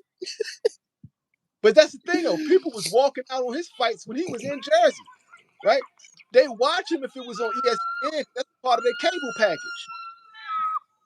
It's not Netflix ain't gonna sign Shakur Stevenson. Huh? Netflix wouldn't sign Shakur Stevenson. No, what I'm saying is he doing anything, man, to see what he can do to make sure he get himself in position to make sure he get the biggest fight possible and be out. No, I He ain't. agree with you. Well, I agree with you, right? But I'm saying I know. I see what you're saying. You say it doesn't make sense to see what he's going to get from them. Man, it's just the because they're fact not that gonna you can fuck get with him. their contacts can be your contacts. Is all on who you know. The game They're is not who you gonna know. fuck with Shakur Stevenson. Huh? They're gonna be like, yo, ain't you the nigga that run? Ain't you the nigga that people walk out in the ninth round on? Ain't you the nigga that people is sleeping in the stands with? And Turkey still fucking with him, right? You saying That's all I'm saying. That's all I'm no, saying, man. you Turkey still saying fucking with Turkey. him. You saying Turkey. I'm talking about TV contracts. Turkey He not different. think he don't care about none of that. He wants the big fight. He not thinking about no promotion companies and what their contracts got to do with anything. He looking for himself. No, Himself. but I'm telling you, right? So what you just said, right? You can't bring Turkey into that because if you fucking with Jake Paul, you trying to figure out how you gonna get a Netflix deal. What I'm telling you is you Shakur Stevenson. No, You no, would no, never no, no, want no, to no, get no. a Netflix I deal. didn't say he trying to get a Netflix deal. I'm saying he trying to get as much context as he can. It's all about who you know. It's not what you know, it's who you know. Okay, so he's trying to get contacts with because Jake Paul is contacts with Netflix. If you're Okay. talking his boxing money, Okay. You don't think all them know each other, man? Come on, man. Netflix know who Turkey Al Sheik is. no, what I'm telling you is you think Netflix is gonna put up big money for Shakur Stevenson? No, man, that's not what I'm saying. You're thinking on long lines of what Shakur and Netflix. No, his whole job over there is get contacts, man. Contacts for what? Learn the people he know the execs he know. You're Okay, trying to so rub shoulders with the people he know and how he got the contacts he made, man. That's your ultimate goal. It's not to go over there and teach him how to fight Tank and all that. Nah, man. Like, damn, dog, how you get how did you start that process, man, with that Netflix deal? How did you do your thing you did with your YouTube and transfer it over to boxing? You start picking his brains, man, on the social media side of shit. That's what I'm doing. okay, I hear you on that part, right? But if you outside of Turkey out of Sheik, Shakur ain't gonna get no big money for no fights. See, like he not in Again, the Tank Davis. he's a turkey fighter. I'm not going. You're thinking I'm going over there to try to get me a big fight aligned with Jake Paul. No, I'm going there for his contacts. I have turkey for the big fights, man. I'm trying to figure out how you get those in different endorsement deals and brands that fuck with him and shit like that. That's my goal. My goal ain't to try to get a Netflix deal. I got Turkey Al Sheik. I'm part of Turkey. Turkey fucking with me. We What make good. you think? Nigga just paid me $5 million to fight an electrician, 10 to fight motherfucking Zapata. So yes, me and Turkey we good. We good. The reason I'm going over there to fuck with Jake Paul, Number one, I know I'm getting on Tank Davis' nerves with this shit. Two, they saying I'm motherfucking scouting out Albert Bell over there, man, for a future fight since he don't want to spar with me. So I guess I'll check him out as he working out with Jake Paul. That's two. Three, I'm over there for the contacts, man.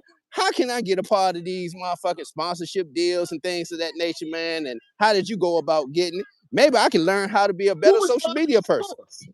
Who was Huh? sponsor Shakur? Who was sponsor Shakur? You don't know, man. He can be connected to the people in his area. He has a gym in Newark. His grandfather's tied to the community. You might start getting local deals. These fighters don't Oh, so you mean motherfucking like exhaust selling? all their options, man. You saying like he might be selling used cars? No, man. But it can put you in the deal. It's you see now you're joke time, man. But it's all about relationships and building a network. Damian Brown say Reebok. He get a Reebok deal. He get a Reebok Whatever deal. y'all say, whatever y'all youngers say, man. I just know, man. Being on the corporate level. No, he's saying Reebok already sponsored Shakur. That's it. He ain't joking. Like I'm asking serious questions. Who Again, was? Yeah. I'm going there to learn the game. You think we debating? We're not debating. I'm asking you I got your questions. shirt in the car, coach. I was looking for you last week. I caught a ride with Coach Wentz. Oh, okay. He was trying to roll out. I was like, all right, I'll get it from Zeb and I say. Yeah, I got it right in the car now. All right. Oh, my bad. So I mean, I'm asking serious questions. Like I'm asking out of curiosity. And if it happen to sound like I'm Joni, that's just how I talk. Oh, So I'm just wow, Corey McDaniel. You said he ain't got no gym in the city? That ain't what I see on Facebook. So is it different from what I see on Facebook when I see him in the gym in the city? I'm just asking. Anthony Perez said he can get a mattress discount of sponsorship. I mean, it sounds all good and funny and all, but again, I'm going there to learn the game.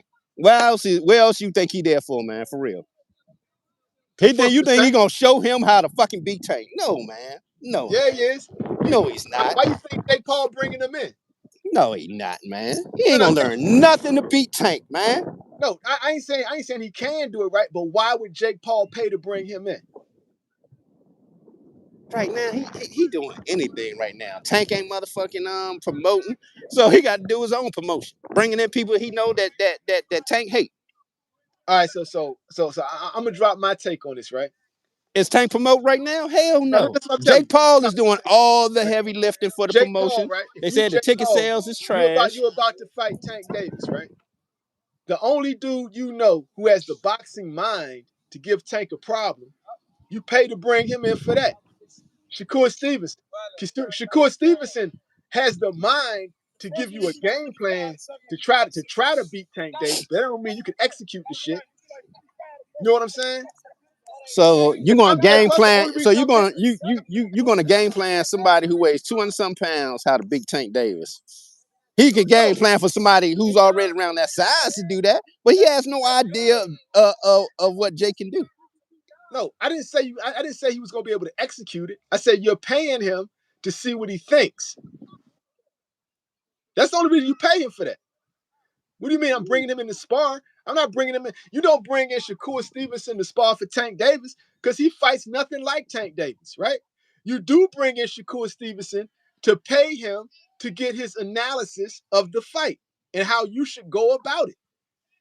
That's what you're paying him for. You're paying him for his boxing mind. I ain't disagreeing with you. I ain't saying that's gonna work.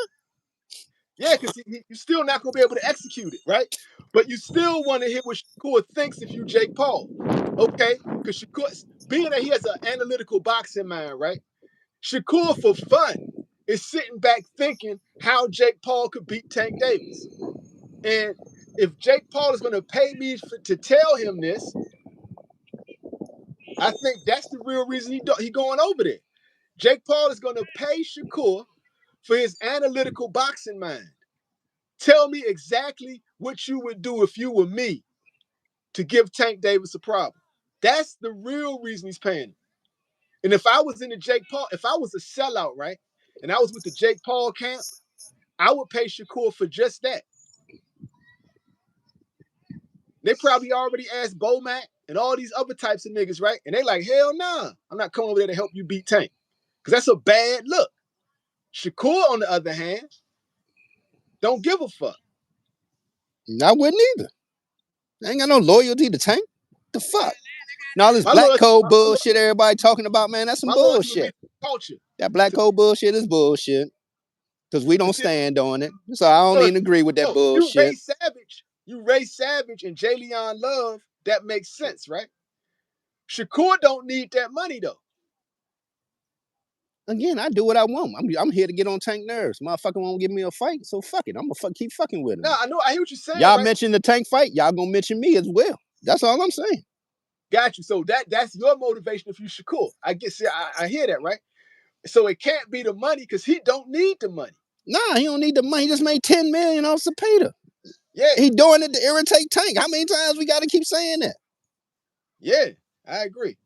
And I say he's selling out the culture with that. He ain't selling out the coach, man. It's all about getting on Tank nerves, man. He's selling out the culture with that. How is he selling out the culture, man? I mean, I did a whole video on the shit, man. God damn. So a nigga go help somebody. Oh, he's selling out the culture. We do that to each other all the time, man. That's what I'm saying. That's my point. That's my point. You just said what I just said. Huh? We will jump on the side of a white boy who gives praises to a anti-black white supremacist, right? We will join forces with him against another black man. So I agree with what you just said. We do that to each other all the time, man. So I'm glad to see we agree. All right. How's it going? All right. Aviator Cross. Shit is Cap. Jake Paul in Puerto Rico. I thought he was gonna say Shakur is put. Hey, you think Shakur gonna do what Carmelo Anthony did? What Carmelo Anthony do? His Hall of Fame speech. He turned from black to Puerto Rican. He switched hats. This nigga switched. Carmelo Anthony went from born and raised in Baltimore, being on the Carmelo Anthony was on the Stop Snitching DVD. All my OG Baltimore people know what I'm talking about. Carmelo Anthony is so Baltimore, he was on the Stop Snitching DVD.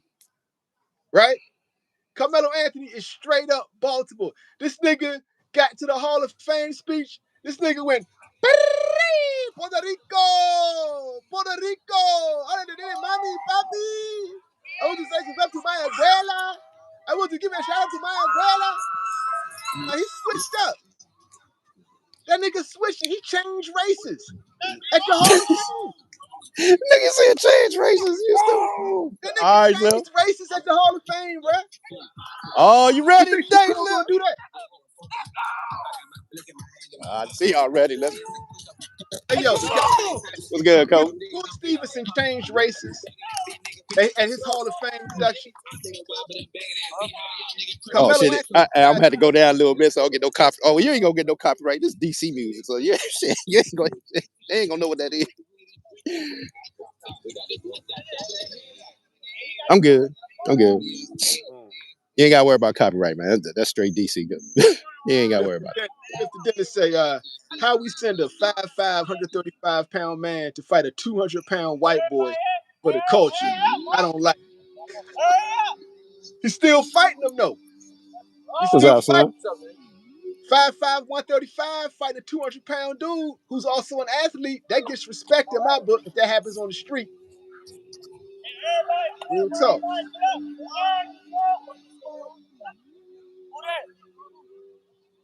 Avatar said they spawn in the States as we speak.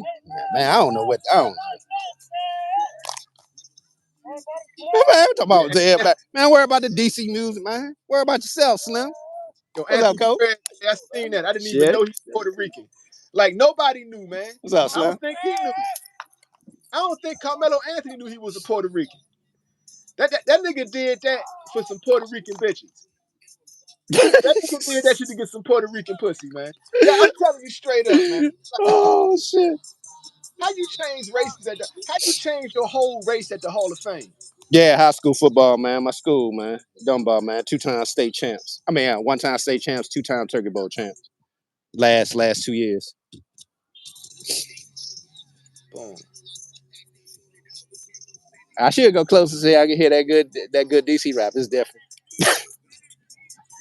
It's kind of funny to me. I call it off beat rap. I don't know, Hey, motherfucker.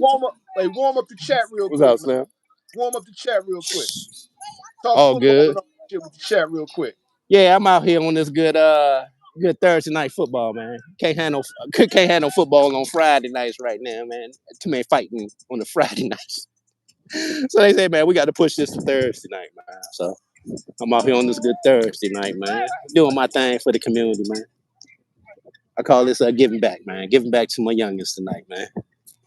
So that's me on this Thursday night. You already know what I do during the day, man. Serve the community as a mortician. And weekends do this type stuff.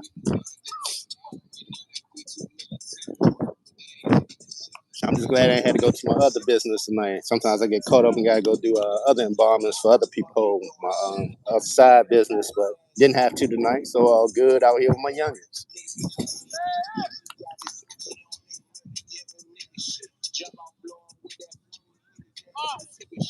Yeah. Saint, how Dunbar doing against St. John Bosco out here? I don't know nothing about Dunbar out there. I know Dunbar in DC. I know about Dunbar, Baltimore too. But other than that, nah. My school, Dunbar here, DC, 1870, man. Oldest black high school in the United States. Got a lot of history here at this school, man. This is a new school because my old school used to be over there. So, yeah. That's a little history of Dunbar here in DC. Hey, I got a question. Yeah. Is it true that Dunbar used to only let niggas in who was lighter than a brown paper bag? Nah. That ain't true. That ain't true. So that's Nah. a lie they told us in school because they told us that shit. They say Dunbar used to they had the paper bag test. Who told you I lied, man? Everybody in DC. Because they ain't go to Dunbar. Hating ass niggas. So they were saying they were saying back in the day, but before integration, Nope. Dunbar was a black high school in the city, but in order to get in, they put a paper bag next to you. If you was darker than that paper bag, you couldn't go to Dunbar.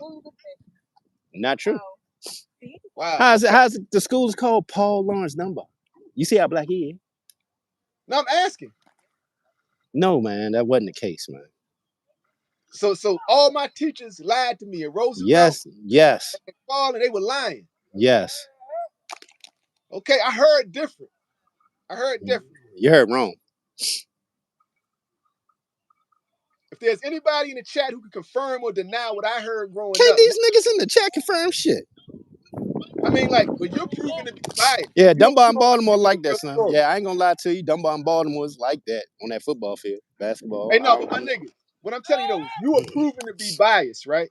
You gatekeep and hide historical facts. You don't tell people the truth if it goes against. You do know people from the South gravitated to DC because of the blackness of DC. No, I'm telling you, but they still had the paper bag society. Like read the book, read the book, Our Kind of People. I mean the Blue Vein Society. I'll do you one even better, man. I get some historical people, man, that graduated from Dunbar, and I'll get a documentary for you. How about that? No, you right there. Yeah, because they put that because it's funny that you talking about this right now because I had to get on Malcolm's daughter, Shabazz daughter, Ayanna Shabazz, right? Because she had posted about Dunbar. And I said, this motherfucker ain't closed, it's still open. Like, why are y'all putting this out there? Because it was some AI bullshit talking about Dunbar and all this. And they said, yeah, it's no longer open. I said, shit, it's open. What are they talking about? So you can't believe everything you hear, man. But what I'm telling you is I've had real teachers in the DC public school system tell Did me they this. go to Dunbar? And see, like, but you are proven to be biased, right? And I think that's a character flaw. That's a strength and a Okay, character here's flaw. the thing. You always talking, bring the receipts to the next show. Bring the receipts then. I respect the Lord. No, I'm asking you, right? Okay, and I just told you, if you don't believe me, then go find the receipts. I think you know, but don't tell. I think you know, but won't tell, right? Okay. But you're proven to be if that's the case, my nigga, you can go look it up. You are that loyal, right? To where you will know the truth, but you'll hide the truth to protect either the school or the person you're loyal to. And I think that's Oh a yeah, good it's quality. fire out here, Slim. Oh yeah. I should And take y'all to that think big that's a ass great Olympic quality. size pool. That's a big ass Olympic size pool right in there that y'all see. That you see me pointing to straight ahead. So yeah, Okay. Is that pool new? Or was it around during the time you had to be lighted in a paper bag to go to Dunbar? man, this whole school is new right here, Slim. My school, I Okay, used to be right there in the so towers. so I used to be what they call the towers, man. The dangerous towers, so you're talking about the post man. paper bag. see, Everything you're talking see you about is on the that post paper bullshit. bag You on that era. bull. I'm not entertaining your bullshit today. And if you got some receipts, bring it to the next show. This is That's all okay. I'll leave it at that, man. If you got the receipts, bring it to the next show. Every teacher in the DC public school was telling the kids this. Every teacher in Dang, the did they DC go to public school Dunbar? system was telling Did the they kids. go to Dunbar? And you're saying because they didn't go to Dunbar, they lying. But Did they go every to teacher Dunbar? in the DC public school system was saying this. Did they go to Dunbar? I'm gonna keep saying that. So that's what makes me think you know the truth and are hiding the truth. Hey We should Slim, you we should said have to who do said you can't research. get nigga? It was all black. Our school is all fucking black. Okay. When I No, but went, it was 99%. yeah, it was black, but it was a point in history. You could be black, but you No, couldn't be darker. You couldn't be darker than a paper bag, right? what's good? What's good? No, man, that's a lie, man. I'm not gonna sit here and let you lie on my school, man. No. That's And if you got the I didn't receipts, make it bring it. up. Okay, you say your dumbass teachers bring it up. They some dumbass teachers. The entire Facts, DC public school system, they bruh. Hey, all said nigga, you barely went to school. What is you talking about? they all said it.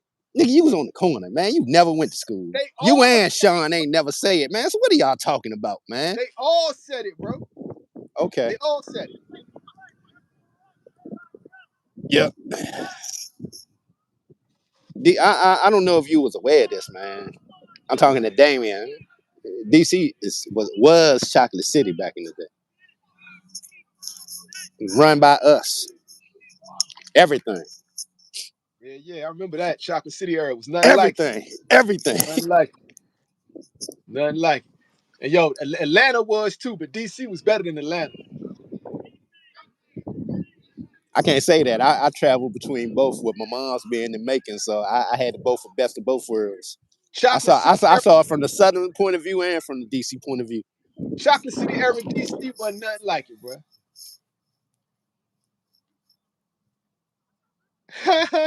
Life is good. I was shooting dice in class. I Nigga, actually, he ain't never go to school because my mama taught at Roosevelt. Now I wasn't going to Roosevelt where my mama was at. He was up there.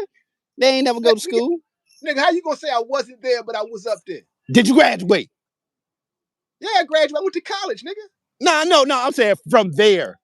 Y'all niggas. Nigga, I went to college, nigga. What the fuck are you talking No. about? I'm not trying to say, man, you never graduated. I said nigga from there, man. Because at the end of the day, y'all was never in the school, man. I couldn't even believe Sean had graduated from Dunbar. That shit was so funny. I went to my brother's graduation Slim. He ain't go to school damn near half the year. I remember they called his name. They didn't even know who the fuck Sean was. Hey, yo, I'm gonna keep it real. Facts, man. Yo, I'm gonna keep it real. So yeah, I did drop out, but I went back and I went to college. Exactly. I Yeah. proved my points. Damian Brown said I got my GED. That's hilarious. Yo, my nigga, like I dropped out, then I went to a program because I was like, yo, I'm not gonna be like the rest of these dumb niggas out here, right? The only way, like, cause I'm kind of, I was a thinking man, even though as a knucklehead, I was a thinking man. I was like, I'm gonna at least need some college shit to back me up. So I went to college too. I went to college, but yeah, I was trapping.